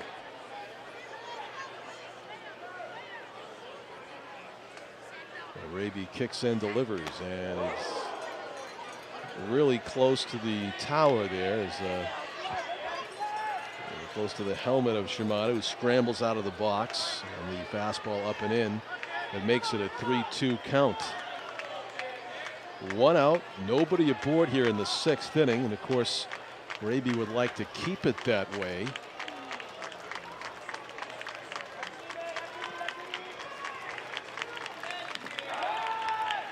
Dave Lyons, welcome to the booth. I heard about you. Chris Hall gave us a little preview of that fact that you would join us. Yeah, you still got that pitcher's body. You know, you still throwing or what?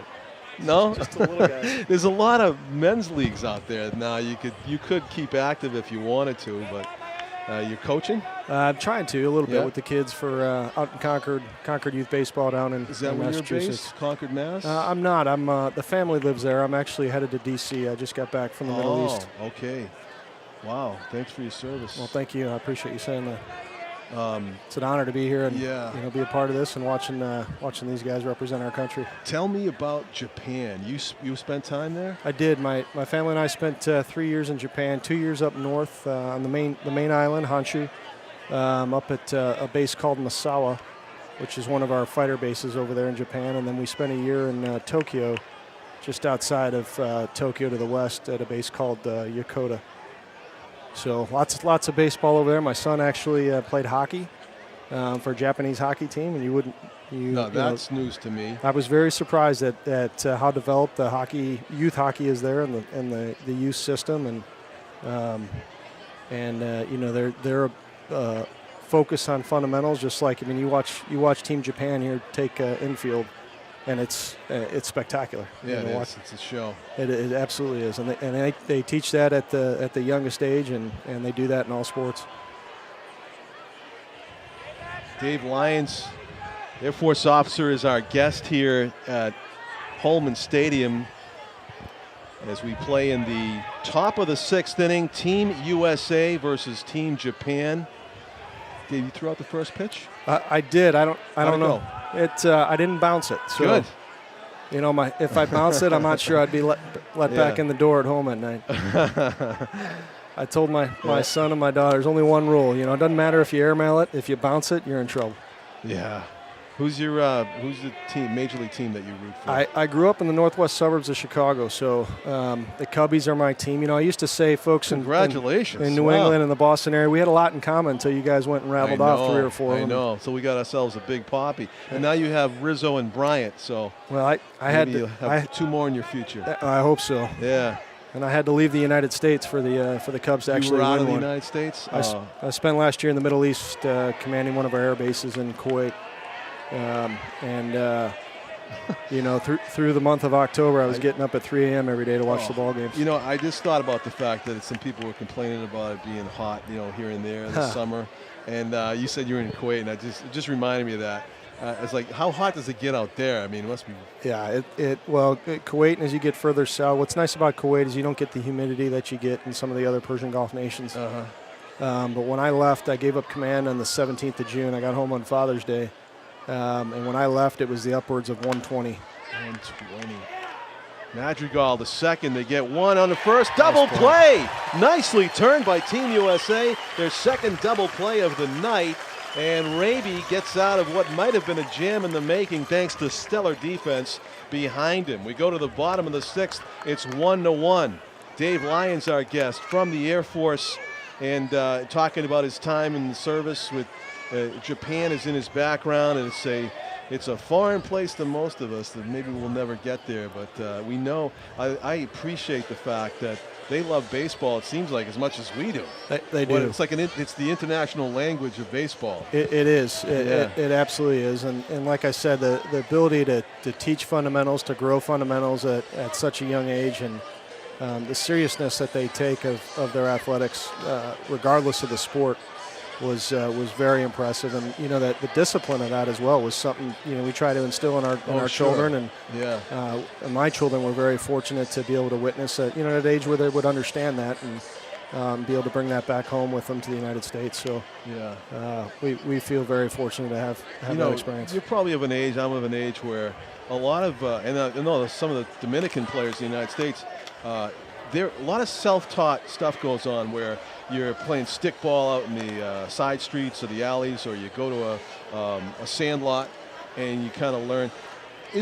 My concept of Japan is that there's not enough like public parks or places that they can't just go out, and there's so many people and so congested. Is that true? That is not, and I'd say that that is a misconception that I had as well, heading over to Asia, and I spent 2 years in South Korea as well, and there's rural areas just like there is in the United States. Where kids go out and play by themselves. Absolutely, and you drive around Tokyo, and you'll see plenty of parks, and I thought that was going to be the case for things like ice rinks, right? And I was floored at how many ice rinks exist in Japan, and especially northern Japan. Where we were up in Misawa is very, very rural area. Misawa is a town of about 50,000, maybe a little bit less than 50,000.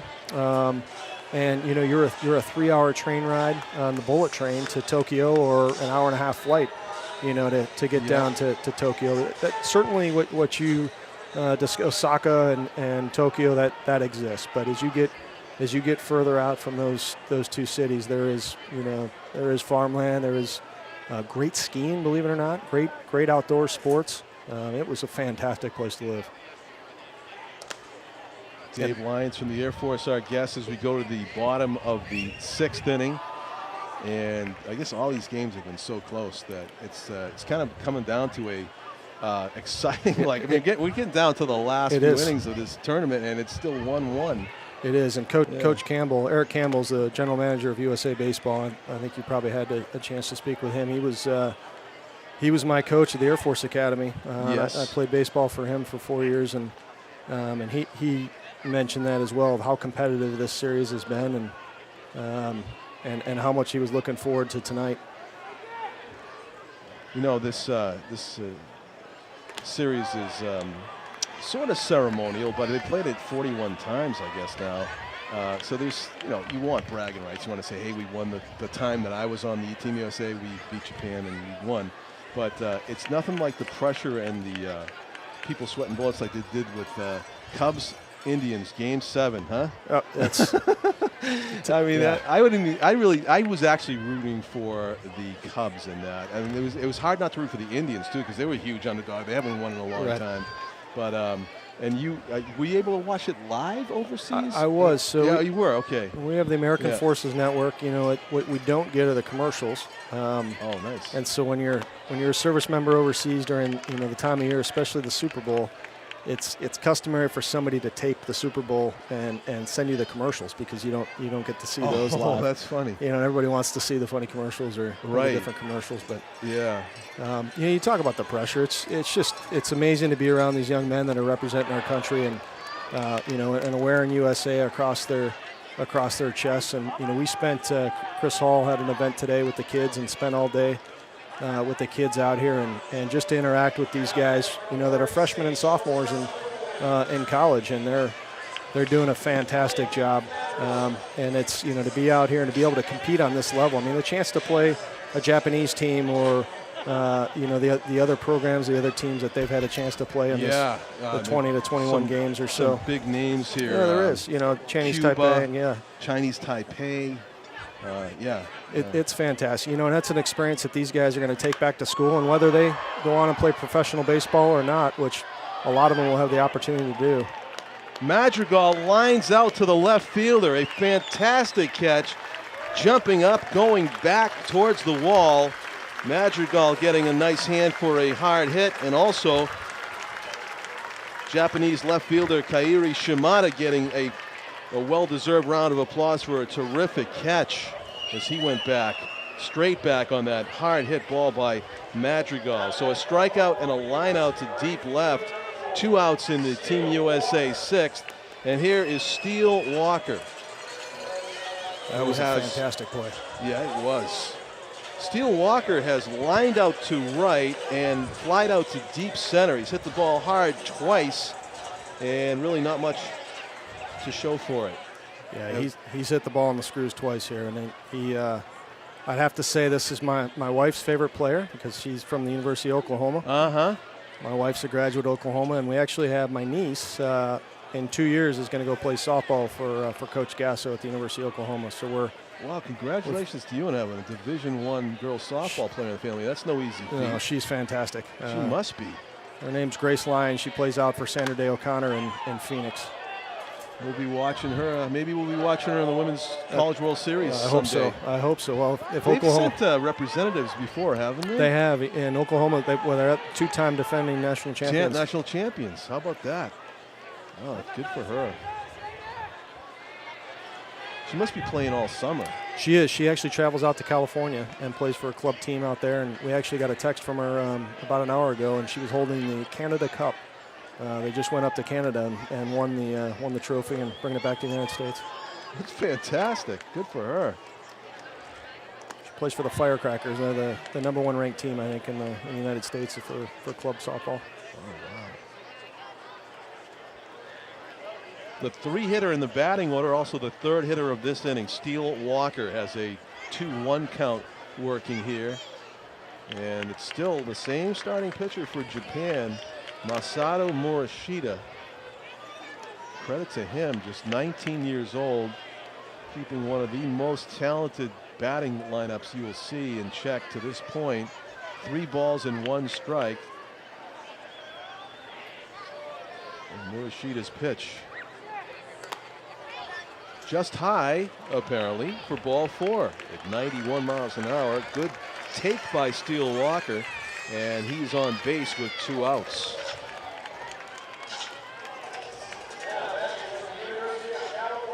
You must value your time back in the States, or when you can get the deployments and come back. And absolutely, this is the 3rd 1-year deployment I've done where I've said goodbye to the family for a year, and the technology has changed so much over the years that my son plays for the junior spinners, and Chris Hall was one of his coaches here this year, and I'd watch all the games through Game Center or nice. Game Changer, and my wife can take quick snapshots with the phone and zap them to me immediately for at-bats or plays, and so much of that has changed. It used to be in the day where you would wait in line to make a 10-minute phone call, right, or send 1 email a day, or maybe not talk for months at a time. And as technology has changed, it certainly has made it easier, but you can't get those years back. And all our service members overseas defending us and our national security and defending our freedom. It certainly is a sacrifice, and they're not the only ones sacrificing, though. It's that my wife running around to all the events this past year, doing it as a single mom. That's something that certainly they didn't sign up for, right? And but that's part of the deal, and they do it, and it's. Our families often sacrifice more than the individual service members, and the service members are over there doing what they love to do, but the families are back home, sacrificing just as much. Yeah, great point. So a little bit of a battle going on here with a base runner, a hitter, and Japan's starting pitcher trying to keep the game right where it is at 1-1, but facing a very dangerous Andrew Vaughn, the cleanup hitter. First baseman for Team USA. Roundhouse curve finds the upper inner corner of the strike zone. 1 ball and 2 strikes. That's such a key pitch in any at-bat when it's 1-1. I think the sabermetricians or statisticians will tell you that it swings your likelihood of getting a hit dramatically if your count is 2-1 as opposed to 1-2. And Morishita's just been so tough out there. No real big rallies by Team USA in this one. And 2 outs here in the 6th. Long pause. Morishita comes to the plate and just misses. I guess that was high. I'm not sure. I don't know. Looked pretty good to me as well. It did. Looked a lot better than that first 2 pitch. balls and 2 strikes, yeah. So where did you play?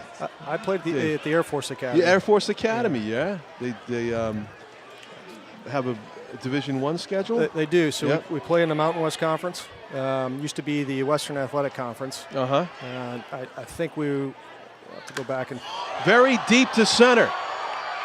Vaughn to the wall. It is off the wall, and it's going to give Team USA the go-ahead run. A double, 400 feet plus to straightaway center. Andrew Vaughn puts a charge into one, and it's a 2-1 game. Awesome. Well, that's some kind of power when you almost go dead center out of here. What an awesome swing. Andrew Vaughn, a double with 2 outs on a 2-2 pitch. Gives Team USA the lead, scoring Steele Walker all the way from first. Of course, running at the crack of the bat with 2 outs, and it was a loud crack of the bat from Vaughn, who is 2 for 2 in this one. A quick mound visit for Team Japan. Yeah, Eric Campbell talked before the game how impressive the at-bats have come from Vaughn, and that was... Yeah, that was phenomenal. And Team USA, they've played, this is the I believe, 20th game they've played in their existence here in the past several weeks. And they've taken on Chinese Taipei and Cuba and the Futures Collegiate League Baseball All-Star team, as well as Team Japan. And let's see, Vaughn's stats. They have him now his second doubles. He's got 3 doubles, a triple, a homer, and 9 runs batted in. He's also stolen a couple of bases and 64 at-bats. So Andrew Vaughn weighing in with a go-ahead double, and still opportunity to score some more for Team USA. There's Grant Koch, the catcher, up for the 3rd time tonight. Rashid has victimized him twice with strikeouts, and he must have missed inside with that one at 91 on the gun. 1 ball and no strikes to Koch, the right-handed hitting catcher for Team USA, as you get a good look at Andrew Vaughn leading off at second base.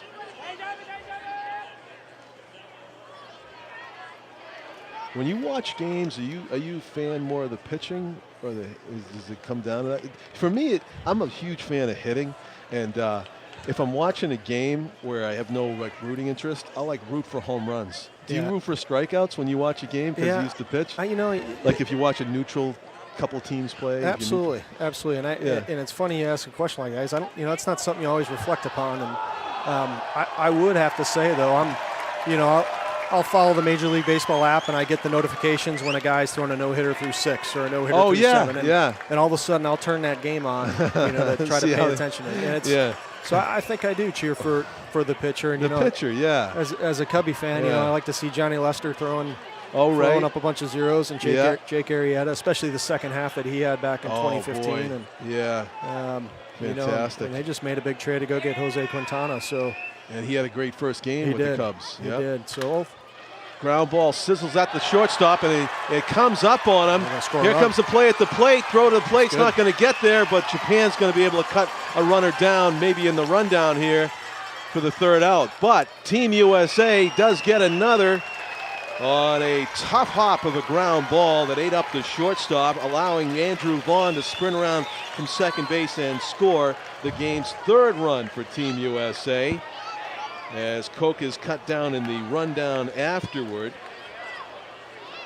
So I want to thank you for being our guest, Dave Ryan. I appreciate your time. And before I leave, I'd like to say thank you to the town of Nashua and the people of Nashua for hosting this event and putting on such a class act. It's been a lot of fun to be involved with this today. It was an honor to have you on the telecast, really.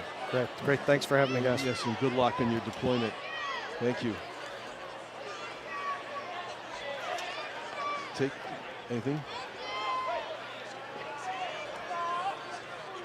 Oh, cool. Yeah. Dave Ryan just saying he might sing the God Bless America, but I guess that's going to be up to somebody else to do.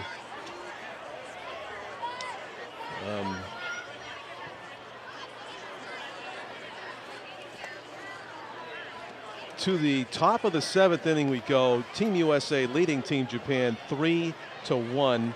The game very much living up to its billing as a contest between two supremely talented and highly competitive squads. Tom, what'd you say? It's just been a baseball, the quality of play, it's unbelievable. It is. It's obviously, these are high caliber Division I players. That hit by Vaughn right off the center field wall. There've been a couple of them out there like that. Yeah, there have. We saw the great catch made earlier in the inning. Fabulous catch earlier. Yeah, Madrigal scalded one. And we've got a new pitcher coming in here. Apparently, as Patrick Raby, the righty out of Vanderbilt. It's his 3rd inning of work. Inning, all right. He's been out there for a while. I've been taking photos. I know you have, I'm your official scorer. Writing a column and everything else. I thought the Florida State starter was very deliberate did a good job. I mean, He did do a good job. You He know, let up that unearned run. Right, You and know? that's it. Yeah. One unearned run for Japan. There hasn't been a lot of stuff on the bases. That's the thing. So Japan staring up at a 2-run deficit here as they bat in the 7th inning against Raby, a sophomore from Vanderbilt University. And he's got those big legs, Tom. You know, you got a few guys on Team Japan that are maybe 6 feet or 200 pounds. Not built in the legs like yeah, like he Team is. USA's got a bunch of a couple of them. Yeah. But I'll tell you what, these guys can fly. Right? These guys can Oh, fly. yeah, they're quick. Swing and bunt, and it Forget goes foul. Forget it. If that goes fair, 2 or 3 feet, he's on. There's He's no way. on. There's He's no already way. halfway. There's no way they go. Yeah. Incredible speed by Team Japan. It was interesting to have Dave Lyon, the Air Force officer, on. He told me that there's hockey, youth hockey, that's big in Japan. I had no idea. Me neither. Yeah. Hockey is big professionally in, believe it or not, Australia. Australia. Ice hockey? Ice hockey. Patrick Kane, you remember? Does the name ring Yeah. a bell? Bishop Girton alum? Yeah. Plays professionally in Australia. In Australia? Yeah, I did a Wow. story on him about 2 years ago. About a year and a half, 2 years ago. They have, I know they have professional baseball in Australia. Nope. And Professional ice hockey. Starts sometime, I think, around September or October, and then they go through February. Taishi Kusamoto leading things off for Team Japan here in the top of the 7th inning. Kusamoto so far tonight has reached on an error by the second baseman that plated Japan's only run. I love the... and he singled. I love Ryoko Seida's announcing of the players when they come up. Yeah. You know. Yeah. Foul tipped into the mitt, strike 3. And the anthem that she sang was unbelievable. It really was. Unbelievable. We were talking about the technical difficulties of the Japanese national anthem as compared to the United States national anthem, and I think we both agree the Japanese anthem is tougher. It's not everybody can do it. Like, I think. I did it last night. I was fine. I went right through. You whipped off a rendition? Yeah. I'm sure that's not recorded anyplace. I did it underwater. I mean, her rendition was absolutely beautiful. It's a short song. It's not that long. You know? But there's, she said it's like mellow and you got to sing slow. Yes. Slow to do it right. But it's still, her rendition of it was not as long as the U.S. national anthem. Yeah, interesting. It wasn't, I don't think. Fewer words, but. Fewer words, just shorter. Yeah. Raby, who sets up on the far first base side of the rubber, trying to work his way through the Japan lineup here. The heart of the order for Japan. What about 4, 5, 6. What about this crowd? This is unbelievable. This is a fabulous crowd. It is, really. This, and you know what? It's driven by the youth movement. There's a lot of kids here, a lot of teams. They had a unadvertised. Strike 3. Wow, he's Raby showing why they brought him in. Was called upon him. In the this is his 3rd inning of work. He came in the 5th. Yep. So, but they had a youth clinic earlier. And a lot of kids were coming back. Yeah. So. Masaki Iwami, in the words of Junpei Tomonaga, the liaison for Japan, he hits it, it goes. He's got major league power. He's the one with the heavy legs, too, yeah, I believe. 6'2", 240 pounds about. Yeah, they've got to be careful with him. Yeah. Grounded off the plate, it looked like. Hard backing hop. up Madrigal with a nice arm. Arm. Madrigal's had a great game. He's got an RBI single, played well defensively. So they get Iwami on a ground out to short. 3 up, 3 down for Japan in the top of the 7th. And USA nursing a 3-1 lead. We'll be looking for some insurance runs here in the bottom of the 7th.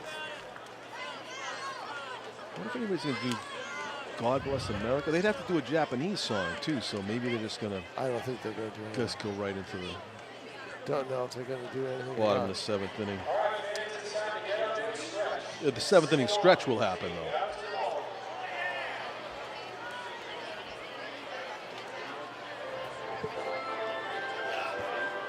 Who do we have this time, Pete?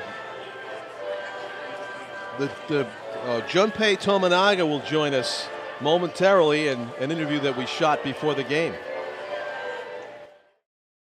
Welcome everybody. Holman Stadium before the game. USA versus Japan, Collegiate National Team, Collegiate All-Star Series. It is July 17 as we record this. It is USA versus Japan at Holman Stadium.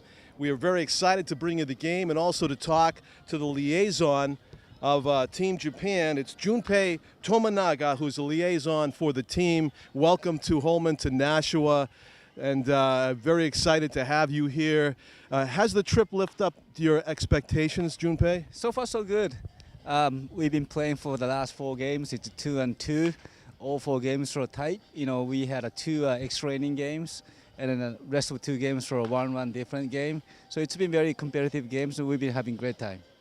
Do you feel like the USA has a distinctive home field advantage in these games? But they've been very competitive. Yeah, they got a good team. Pitchers are great. For offense-wise, they got power hitters. We have a good pitchers and trying to hold them off. For hitters, we gotta do a little bit better job, but we'll see tonight. How is the weather in Japan at this time of the year? Is it very similar, or is this? It's similar. It's about the same temperature, but probably even more humidity, I would say. Are there more natural turf fields in Japan like this, or do you have more artificial turf fields? I'd say more artificial turfs. And then you might see some of the fields or infields or dirt, no grass. It's been changing to be a grass, but still many fields or infield dirt. Junpei Tominaga from the Japanese team. Who is the players to watch for this team during the game for our viewers? Tonight, starting pitcher Morishida. This is his second start for the series. He's a good prospect, right-handed pitcher, so you might want to watch out for him. For hitting-wise, or Shimada leading off, he's got quick feet and swinging well. Cleanups, they're swinging well too. So those guys are guys that you can watch tonight. Junpei, how do you select the players that are on this team?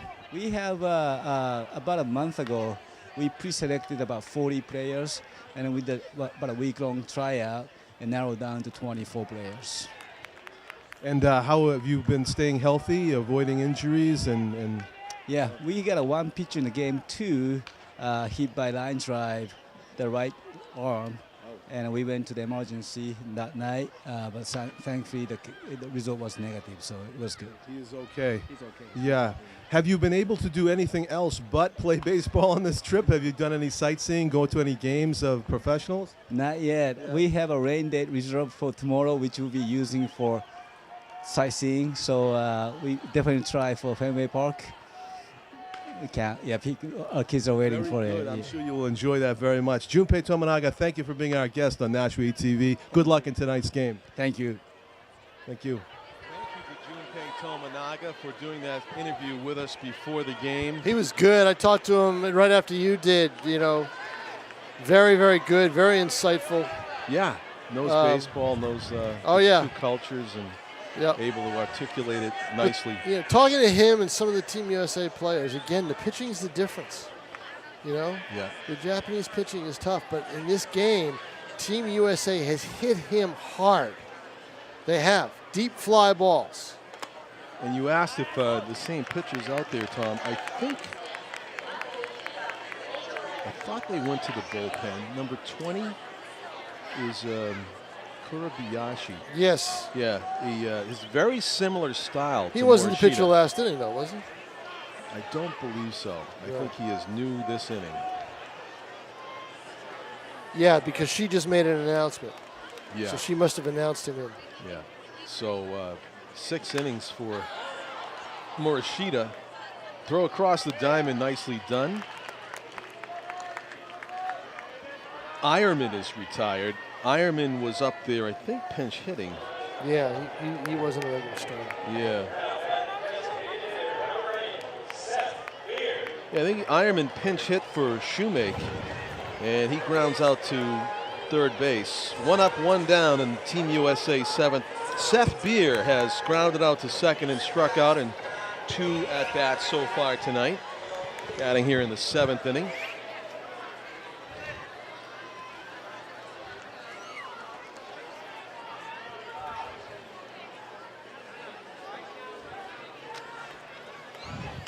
Grounded the first pitch to the second baseman. Flawless. Yeah, he scooped that up nicely. Keita Nakagawa charged the ball and made a nice scoop. But one error has led to helped a run home. Yeah. By Team Japan. Right. And we get the double by Vaughn and the RBI single by Madrigal, and that's your scoring for Team USA. Japan scoring on a Team USA throwing error in the first inning.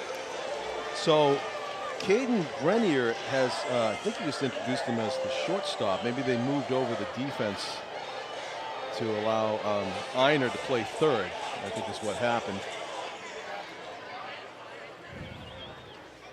And Madrigal may be playing second. We'll have to wait and see when they go back out there. Shoemake would be out of the game. Breaking ball misses down. 1 ball and no strikes to Caden Grenier. Who entered the game batting 171 through 4 contests, 6 for 35. Does have 2 doubles and a home run though. Strike called, and tonight Grenier has grounded out a couple times. Nashua Silver Knights won their game tonight, 7-6 at Wachusett. So Already they will go into the All-Star break, a game under 500, 19-20. And John, there are just, this is the first of 3 weeks left in the season. Wow. How about that? Yeah, it's speeding right along. The summer of 2017.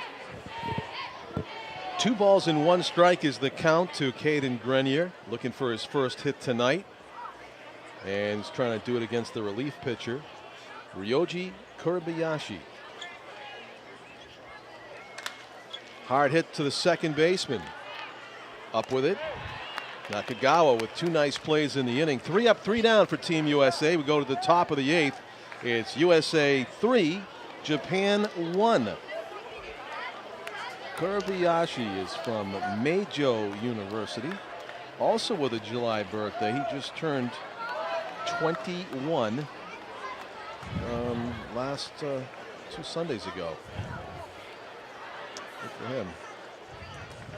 A lot of communicating by the Team Japan on the field. Did you notice that? Yes. A lot of huddles in communicating. front of the dugout yeah. a lot, you know. Yep. There's one right there right now. There's a Yeah. huddle going on right now down by the dugout. Yeah, they have a different philosophy on that, I think, than the, you know, for the Americans, it seems like when there's a meeting, it's only when there's a crisis. It's not a routine thing to have a meeting, you know. It's like, we need some runs. Get in here. That's the way it is. That's the way it is in real life, isn't it? Yeah, I suppose it is. Yeah. And it looks like Raby's out for another inning of work for Team USA.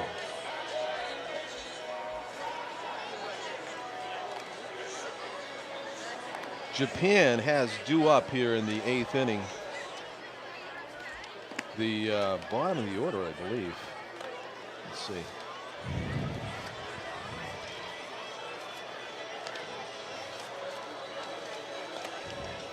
They have the 6, 7, 8 hitters due up. After Iwami made the last out in the 7th. It's well, make that the 7, 8, 9 hitters due up. Obata. 7, 8, 9. Yeah. Obata. Yeah. Miyamoto. And Kumaji. Yes, as hecklers say when Hiroki Obata's up, swing Obata. There you go.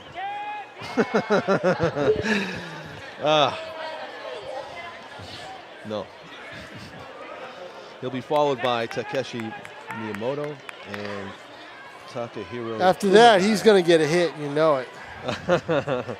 We shall see.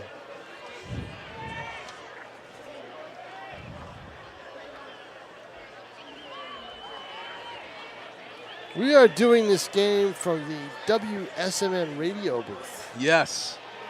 Feels like old times. Look at this, some Nashua Pride games, either from this one or that one. And I've got to share my booth with a couple of photographers. I'm not used to that either. Right. A lot of interest in this game.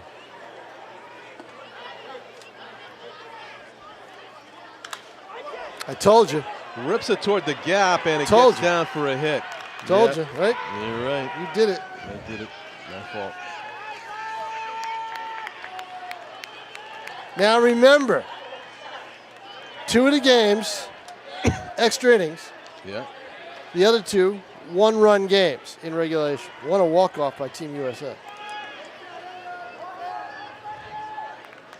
Got some activity in the Team USA bullpen. We got righty-lefty action taking place right now. They're just starting to get loose. Pretty sure that was a pinch hitter right there. It wasn't Obata. It was Tatsuki Oraya, the other catcher, or another one of the 3 catchers that Japan Yeah, he's has. got a catcher build. Yeah, he's number 2, Tatsuki Oraya with the base hit. Big hit to lead off the 8th inning, with Japan down by 2 and needing runs. Let's see if they're going to continue to go to their bench here down in the bottom part of the order.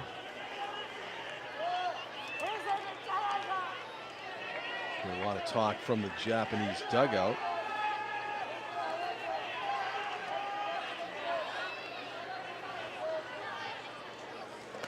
Now this is Takeshi Miyamoto, third baseman for Japan, who looks at a couple of strikes, down on the count 0-2 to Raby. They are free swingers, more so than I thought. Yeah. You know? Yeah. Not as many bunts as I thought I might see. I thought I'd see a ton of bunts. Have we seen one tonight? No, and you know, No, this we is haven't. an instance where you look at the third baseman. The second hitter of the game, The second hitter of the game squared. But see, you're not going to bunt here. You're down 2 runs, unless you're bunting for a base hit. Right. And you know what? If you Strike did bunt, 3 swinging. if you did bunt, you had a base hit because the third baseman's back. Right.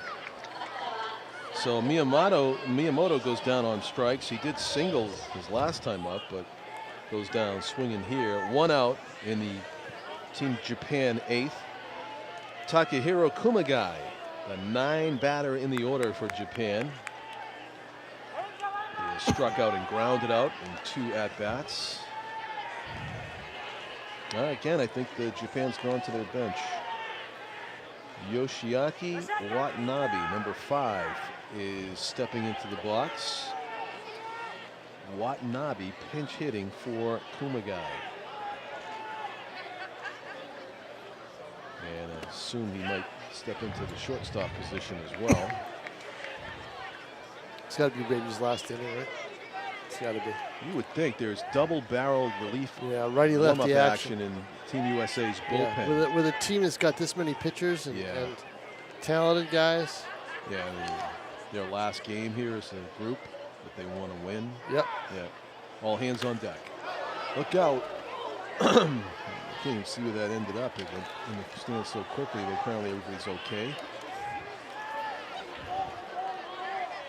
2 strikes quickly on Watanabe. This would have been a good game to celebrate with fireworks, John, but there's no way they would fit it in they could get it in time. Yeah. There's just no way. It's a smart move not to do it.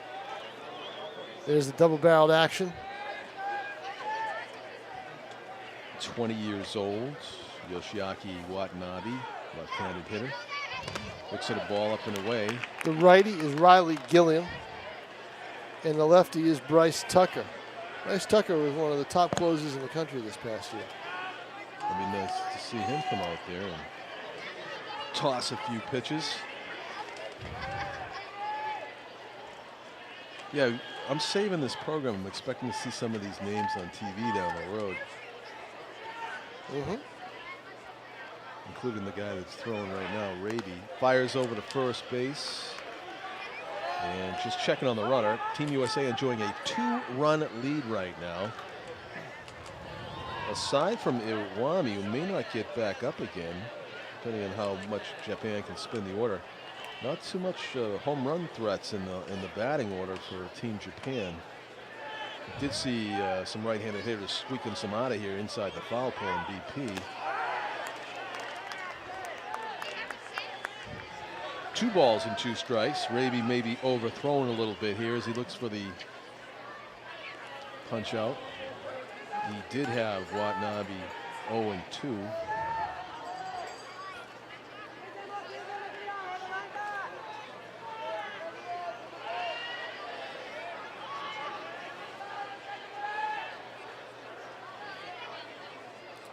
The 2-2 pitch on the way from Patrick Raby. No, he throws over to first. They're trying to keep him as close as possible. Yep. I would think you would try the hit and run here with a 2-2 count. Team USA does in fact have. You're out. You're out hitting Team USA 5-4. Grenier at shortstop and Madrigal's now at second base. Right. So let's see if they try it. Let's see if Japan tries the hit and run with 1 out. The runner does not go, and he hits it foul down the left field line. But he's going that way. Yeah, all day. A perfect hit and run. Well, hit and run, perfect hit and run scenario would be the right field. Hit it to left, and the runner will have to stop at second. True. Usually you get the shortstop covering second. You're actually trying to hit a ground ball that way. If you do that, then it's equidistant between the center fielder and left field. You can just, as a runner at first, you can just keep going to third anyway. But it's a lot easier said than done to place the ball when you hit it. It does seem that Watanabe wants to take the fastball to left field. Team USA defending Watanabe straight away at all positions. Key moment in this game. Team USA up 3-1 and fouled again. Still 2-2 pitches being fouled off. Raby's got to bust him inside if he can. There's the crowd at Holman. A foul ball. Really comfortable evening to watch a game here on a Monday night, July 17. I'll tell you the last time I saw a crowd like this on a Monday night. I'll tell you after this next pitch. Was I there? You may have been. I don't remember. It was 17 years ago. Oh, wow.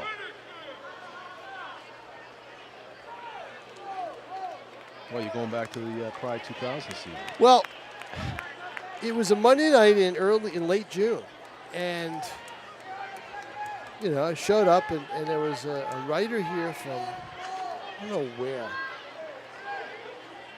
and it was the old press box, you know, the pre-reno, you know, it was before Holman was renovated. Oh yeah. I'll tell you again right after this pitch what happened, what was said, and I almost fell off the chair.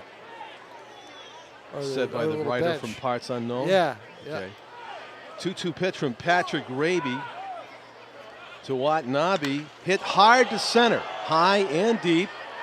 Getting a bead on it, though, is the center fielder, Travis Swaggerty. Puts it away for out number 2. That was big. A lot of contact, but deep. So what happened was that the writer was filling in for the regular writer covering the Somerset Patriots. And he was filling in. Oh, you remember the name of the team? So I remember the writer, and I remember what he was doing. And he turned to me and he said, "I expected a pretty good big crowd here tonight." And I looked at him and I go, "What are you talking about?" You know? On a Monday night. On a Monday night in June, in late June at Holman, you know. And sure enough, 2,000 plus. And I forget if there was a promotion that they had going on. They might have had a giveaway. You don't remember why? I don't remember why. 2,000. I guess they had a huge group that they sold. I don't know. 2,000 plus on a Monday night. And that was the start of some prominent days for the National Pride, attendance-wise. Yeah. Because they averaged close to 2,000 that year. Back when Butch Hobson was the manager. That was his first year. They won the title. You know, you did the games. Yeah. So you were there. That was an epic season. But this was early in the early pregame. Yeah. Pregame, you Yeah. know. So we're going to get a pitching change now. Raby does his job, and he's out of there. He'll get the win if this game continues the way it's going. Right.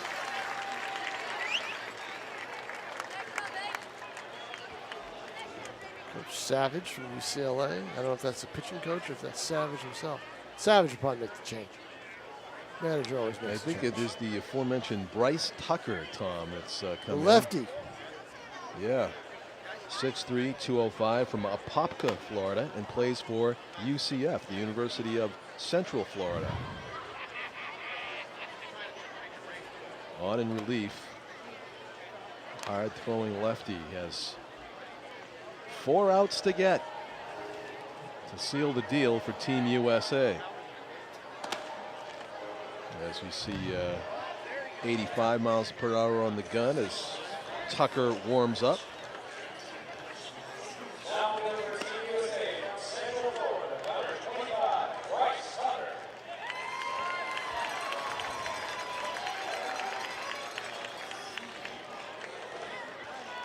What do you think the chances are that Bryce Tucker will face off against Bryce Harper someday?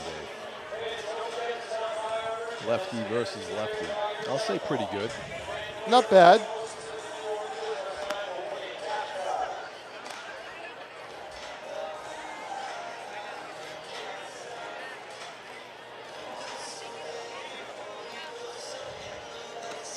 I saw Harper hit another home run today.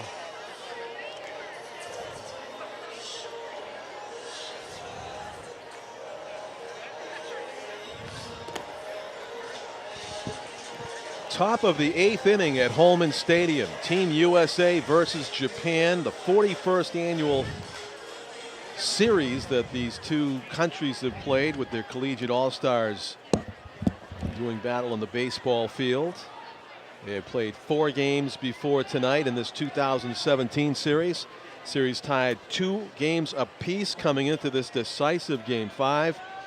And manager of Team USA, John Savage of UCLA, calls upon his ace closer, Bryce Tucker, to get 4 outs to win it, or to seal it off, as there's no further relief pitching warming up activity for the Team USA squad.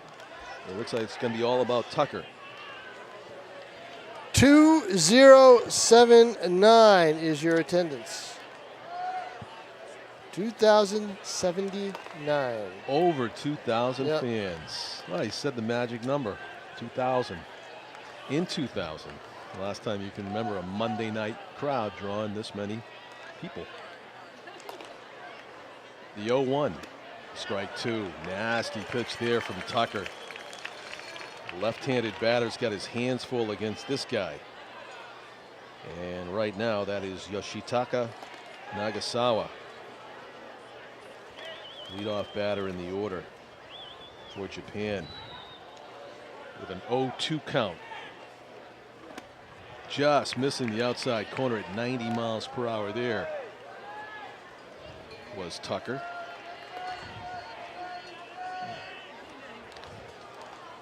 Nagasawa trying to keep the inning alive. His team's down by 2 runs here in the 8th.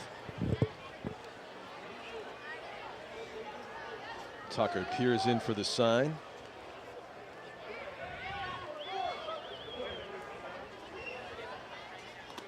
Throws it to the backstop. Actually, that's going to have to go as a pass ball. It got a big piece of the mitt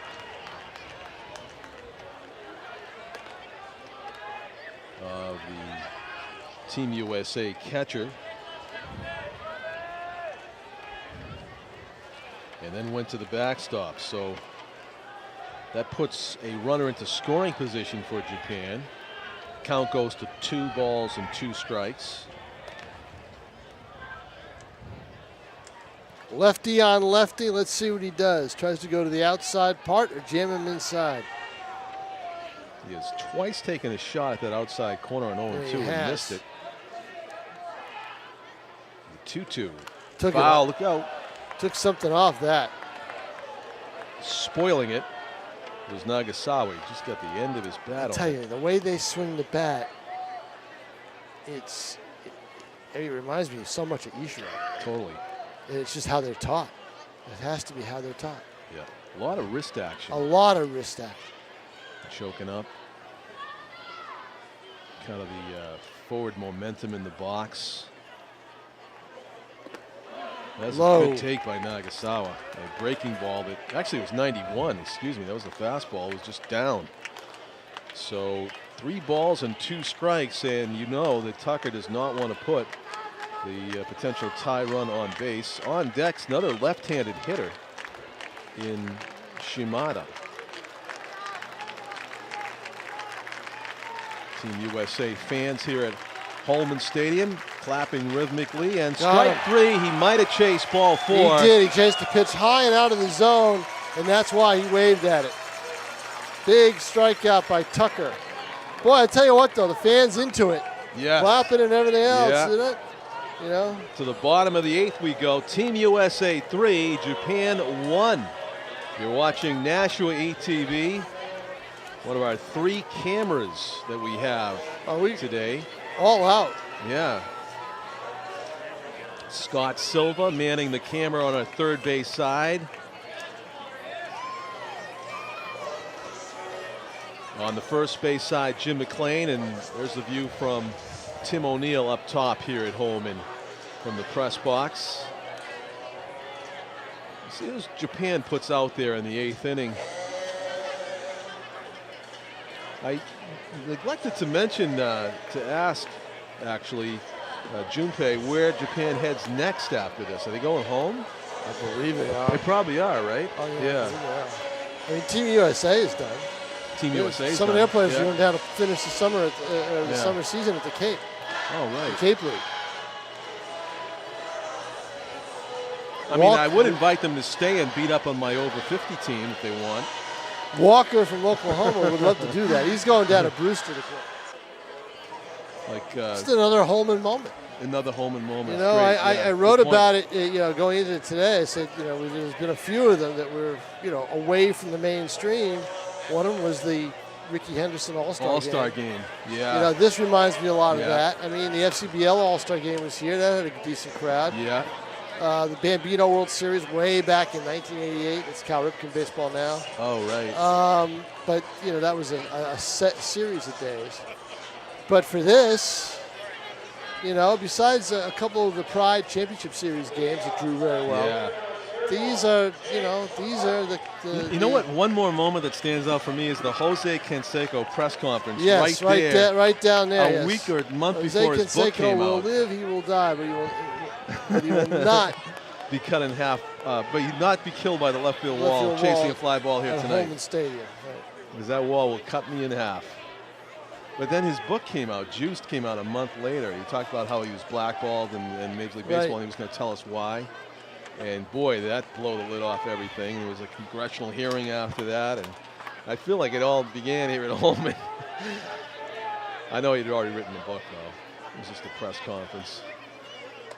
Nothing as if to bunt. He and his brother Ozzie were. Ozzie, yeah. Ozzie hit one of the highest pop-ups I've ever seen here one night when they were doing the documentary footage in a helicopter. And the ball almost hit the helicopter. Helicopter was doing those passes, going from center field straight over us here behind home plate. Can you tell me the name of the movie, the video that the Pride put out that year? Oh, it's some play on words with the lion, right? No, I'm not going to tell you. I've been heard it and forgotten it like 10 times since then. The lion sleeps tonight? No, not even close. No. The name of the, I don't know how long it was, an hour? I'm not sure. The name of the movie that the Pride made, put on the, you know, back when there were VCRs and everything else. That's how far back it went. And DVDs, I'm sure. Stolen Bases. Stolen Bases. Yeah.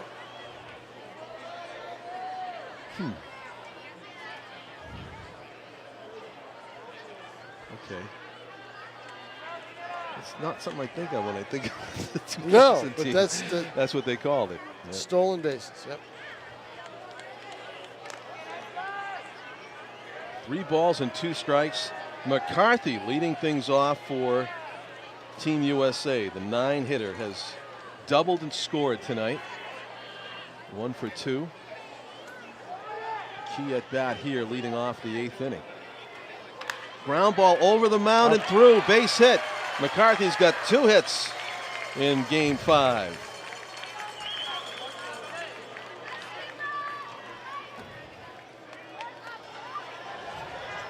Ryoya Aoshima is the pitcher right now for Japan. 5'10", 178 pounds. He is about to turn 21 a month from today, maybe August 11. And he surrenders a base hit leading off the 9th inning.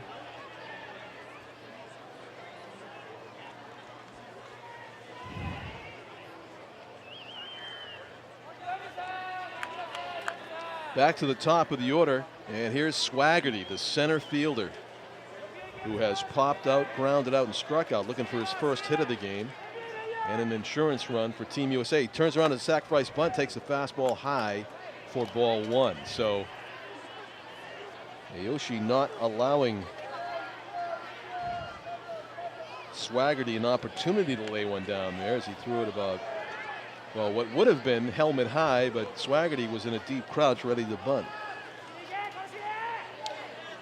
Jake McCarthy leading off of first base.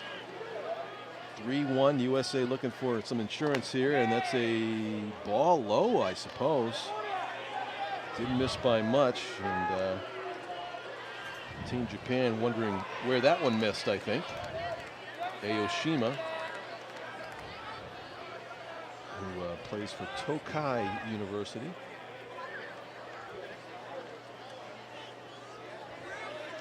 It's a 2-0 count. Let's see if they keep the bunt on Swaggerty. They do. He squares around, and he lays it down. First base side. Very nice sacrifice bunt. Perfect. The catcher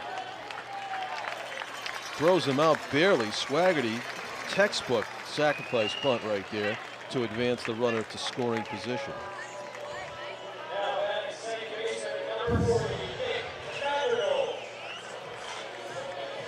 McCarthy's at second base. Nick Madrigal is up. He hit a rocket to left that the left fielder snagged. Taira Shimada. Yep, deep left, but he also singled in a run back in the 3rd inning to tie the game at 1. All right. So Tatsuya Yoshinami, the manager for Team Japan, looks like he's going to make a change here. He's got a long conversation going. I don't know. I don't get the hint that there's change. No, maybe there isn't. I saw a pitcher warming up down there, and I just thought maybe he's giving him more time. Well, he's probably doing that.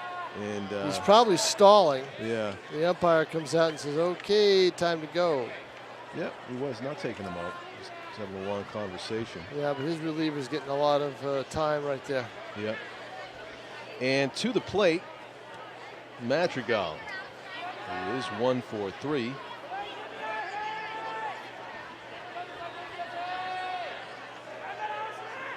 Madrigal's not a big guy.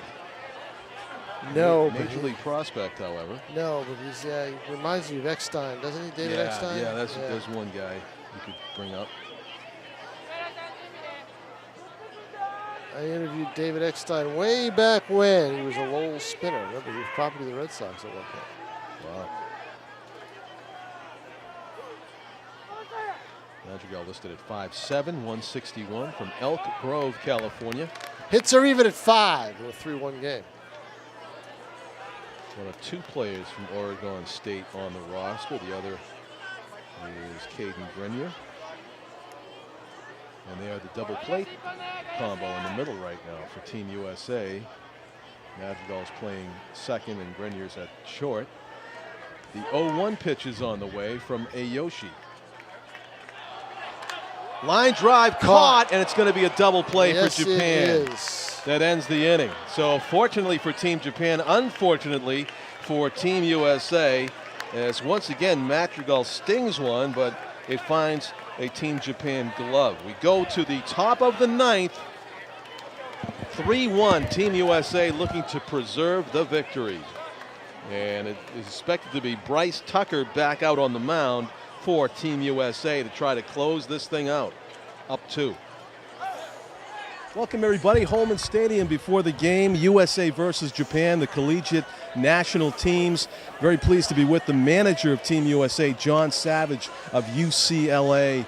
John, has this series lived up to your expectations? It really has. I mean, Japan's a very good team, very disciplined team. They play catch, they can run, they're left-handed.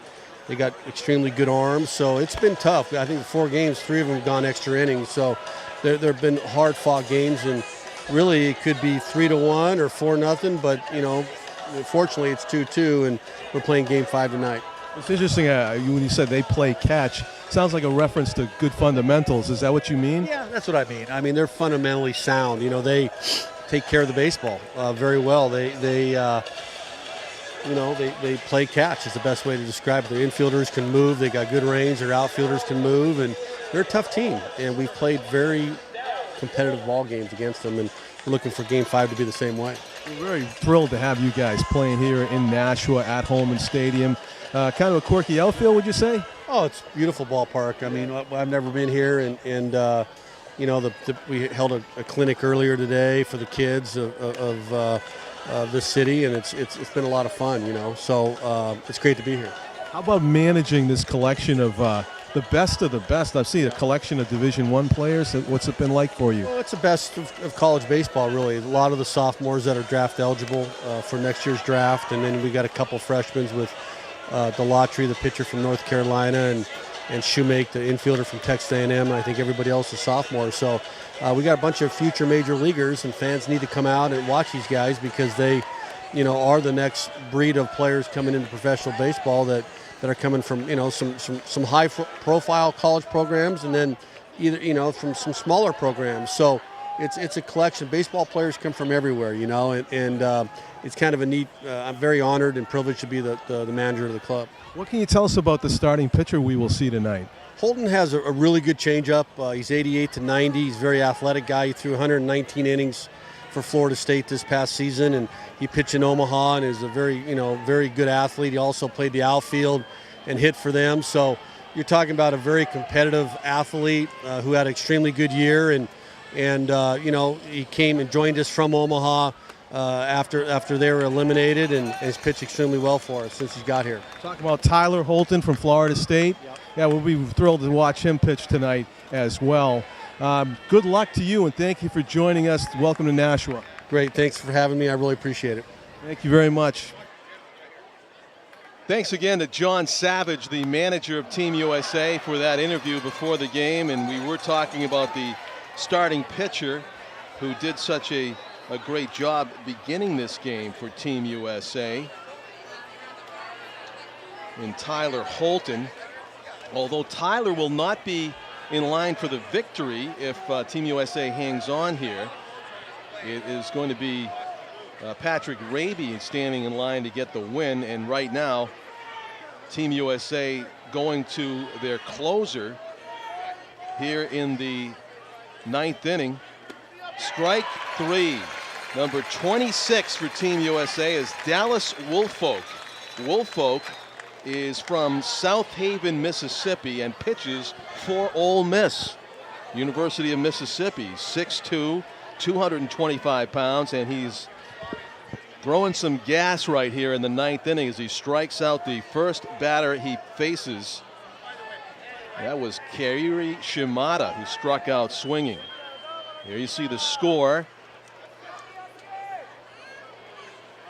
NashuaETV, thrilled to brought you this game live on a Monday, July 17 here at Holman Stadium. Welcome also if you're watching the recording. It's been an historic night at an historic building, Holman Stadium. And USA would love to close out the 2017 USA Collegiate versus Japan series, the 41st annual, with a victory here. They're 2 outs away. That ball is outside. It's 2 balls and no strikes. Dallas Woolfolk from Ole Miss. A lot of hard stuff from him. as he works to Grant Koch, the catcher for Team USA. And against the batter, who is Keiti Nakagawa. And Nakagawa looks at a strike. 2 balls and 1 strike. Of course, Japan needs base runners, down by 2 runs and down to their last 2 outs. Team USA defending in the outfield. They give a big gap to left center as if they don't think Nakagawa can pull the ball there against Woolfolk. 3 balls and 1 strike. Of course, you don't want to issue any free passes here and get the tying run to the plate. So Woolfolk may be grooving this one to Nakagawa, who has hit into a double play twice tonight and popped up. Foul back to the top of the screen behind home plate. That might have caught one of the windows up here at Holman Stadium. Full count on the Team Japan second baseman. Batting number 3 in the batting orders. This is no slouch for Team Japan up there. Nakagawa, a full count. Dallas Woolfolk has his sign, and the 3-2 pitch is on the way. Misses. Ball 4. A bit of an overthrow there by Dallas, and we have a 1-out base runner aboard for Team Japan. And the number 4 hitter, Taishi Kusumoto.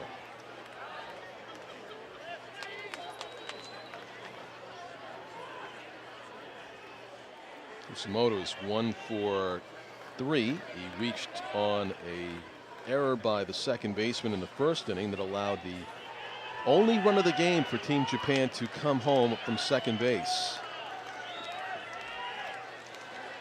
Not a run batted in, but he caused it to come in. He also singled. Team USA hoping for a game-ending, a tournament-ending double play here. They do have the skills to turn it, as we've seen time and again tonight. High pop, and that's going to find the seats, I do believe. It was way back in the end. Third baseman Ironman gave a chase just in case.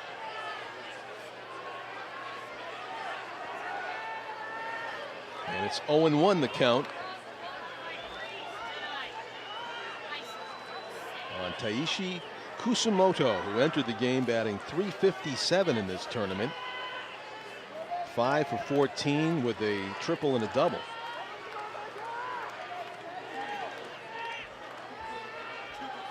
They're conceding a stolen base that Japan wants to take it, not holding the runner on. He only bluffs, and it's ground ball through the right side. Sharply struck by Kusumoto.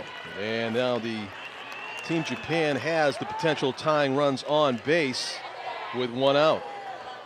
And we're getting into the middle part of the order for Team Japan.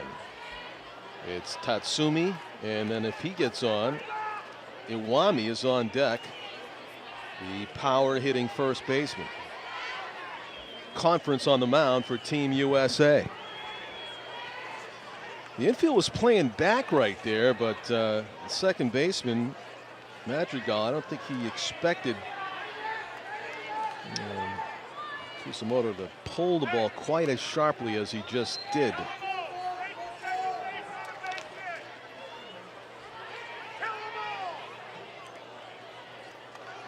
A walk and a single.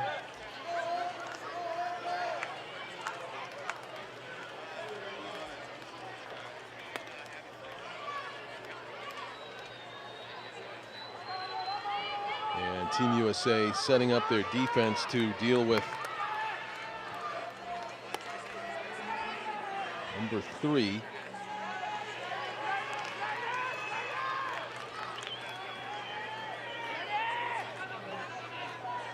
Let's see if that is in fact same hitter. Tatsumi fouled over. That did break something. You could hear it. if it hits some glassware or something. We got a camera up there, and we got some camera time for somebody. Oh, we got a ball. I just knocked over a spray can or something. 0-1 is the count. Dallas Woolfolk trying to seal the deal for Team USA here in the 9th inning.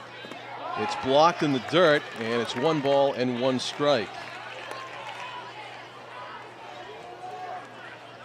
Taiju Utsumi is the batter for Team Japan. 5'11", 187 pounds. He turned 21 on Groundhog Day, February 2nd of this year. Ball's inside, 2 balls and 1 strike. Going with the off speed there was Woolfolk, and he's in a little bit of a jam here trying to close out this tournament. It's proven not to be an easy task. Runners on first and second.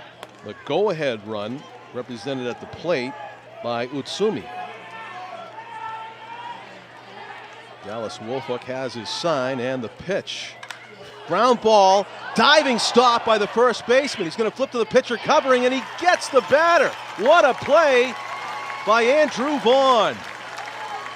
With Woolfolk covering, a tremendous defensive play. However, Japan gets the potential tying runs into scoring position. Vaughn had to lay out completely to his right to snag that hard-hit ground ball, and just barely getting the batter by a half a step was Woolfolk, taking the flip throw from his first baseman. Just great baseball right there by both teams, and boy, did Utsumi hit the heck out of that one. He nearly made it first and third in a 1-run game with 1 out. Instead, there are 2 outs now. Team USA 1 out away from winning the tournament. However, the power hitter, Masaki Iwami, is up there. And I don't know if Team USA wants to put him on or what. Are they going to pitch to him? Because a single here could tie the game and send us into extras. Or not extras, but to the bottom of the 9th, I should say. The pitch, big swing and a miss, 96 miles per hour from Dallas Woolfolk. That is the fastest pitch I have seen recorded here at Holman Stadium in 2017. And he was ready for it. Was Iwami, but not quite, as he swung and missed. No balls, 1 strike. Will Woolfolk go back to that 96 mile per hour heat or not? Japan has the potential tying runs in scoring position. The 0-1. Just gloved. It's at the feet of the catcher as Koch locates it, and he will flip it back to Woolfolk. 1 ball and 1 strike. Japan needing something from Iwami to keep the inning alive. A base hit could tie the game. The outfield has to respect Iwami's power. They're fairly deep at all positions. Swaggerty looks like he's trying to cheat in just a little bit toward right center. Iwami with tremendous power. If he gets a hold of one, he could actually give Japan the lead. But he's got to deal with Dallas Woolfolk, who's throwing mid-90s heat here at Holman Stadium. What a tournament, what a game. Team USA versus Japan here in Nashua comes down to this. Top of the 9th inning, 3-1. Tipped into the mitt, strike 2. 98 miles per hour, ladies and gentlemen, on the radar gun here at Holman. That was the fastest pitch we have seen recorded at Holman in a very long time. And Iwami just missed it. He foul tipped it into Koch's mitt. 1 ball, 2 strikes. Team USA is playing back in the infield. They want to keep that runner from scoring from second. Of course, they really want to get a ground ball out or better here against Iwami. The 2-2 pitch from Dallas Woolfolk. Foul straight back to the screen. 98 miles per hour again. Iwami getting a little bit bigger piece of that one. He foul tipped the previous 98-mile-per-hour fastball into the mitt. That one he fouled back to the screen. The count remains 1-2. Over 2,000 fans here at Holman Stadium are on the edges of their seats watching this one. Iwami put on a fireworks display of his own in batting practice, hitting bombs way over the billboards here in left field at Holman. And Woolfolk trying to make sure he doesn't get a hold of one of his pitches, amping up the velocity with every pitch it seems. The 1-2 is on the way. Swung on and missed. Throw to first base. USA wins the tournament. Game 5 belongs to Team USA by a score of 3-1. Just under 3 hours of thrilling baseball action and international diplomacy and celebration here of the great game of baseball. Dallas Woolfolk with the save, Patrick Raby with the win, and a successful start by Tyler Holton to begin the game for Team USA. Andrew Vaughn with a big blow. And you can see this meant a lot to Team Japan. They didn't come here to lose this tournament, and they had some high hopes. That was Taishi Kusamoto who ended up at third base. And I'm sure there'll be some heartfelt handshakes here to conclude this one. They're on home plate as the two teams get together, and after concluding a very hard-fought and entertaining series. Many of these Team Japan players will be going on to professional careers, including in the Japan's own professional baseball league. Many of the Team USA players will be household names 5 to 10 years from now as they move on to their Division I schools and maybe the Cape Cod League in some instances. There's a good look at Dallas Woolfolk in the handshake line as he got the save in relief. And it wasn't easy as Japan had the tying runs in scoring position right at the end. For our camera crew, Scott Silva, Jim McLean, Tim O'Neill, I'm John Collins, thanking Tom King and our producing team. It was a tremendous effort by everybody that put this tournament together and tonight together, and I think our broadcast matched it tonight. A terrific job.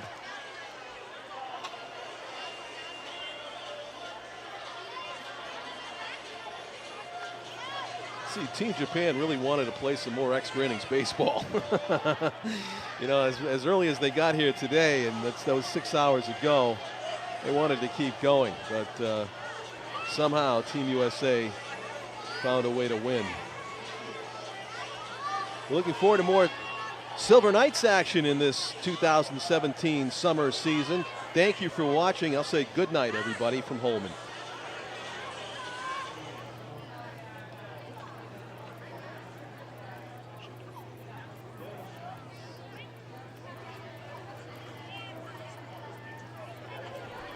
Ladies and gentlemen, please join us in congratulating both Japan and Team USA on an entertaining and well-played series.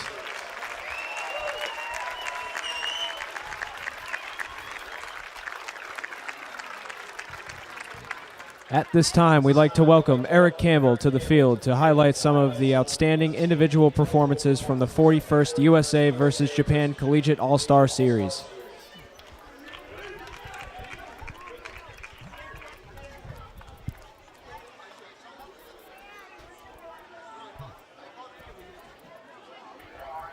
First, we'd like to present the Spirit Award to Sakamoto Daiki 選手 from Japan. He displayed outstanding sportsmanship and goodwill towards the advancement of international baseball on behalf of his team throughout this 5-game series.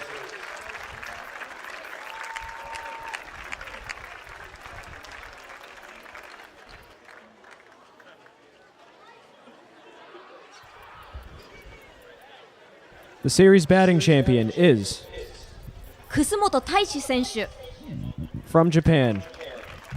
He hit .389 in the 5-game series and held a .476 on-base percentage and drove in 3 runs. Congratulations.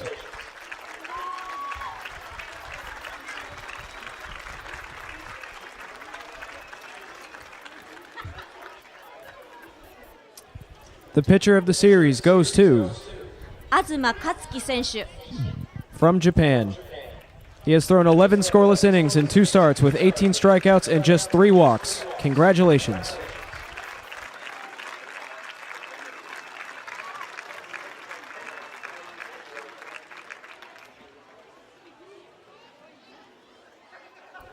And the most valuable player of the 41st USA versus Japan Collegiate All-Star Series is Team USA's Andrew Vaughn.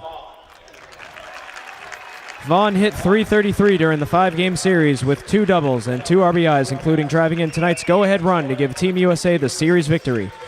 Congratulations on an excellent series, Andrew. Fans, USA Baseball, Japan, and the Nashua Silver Knights appreciate your support and hope you enjoyed tonight's game. Thank you again and best wishes for a safe trip home.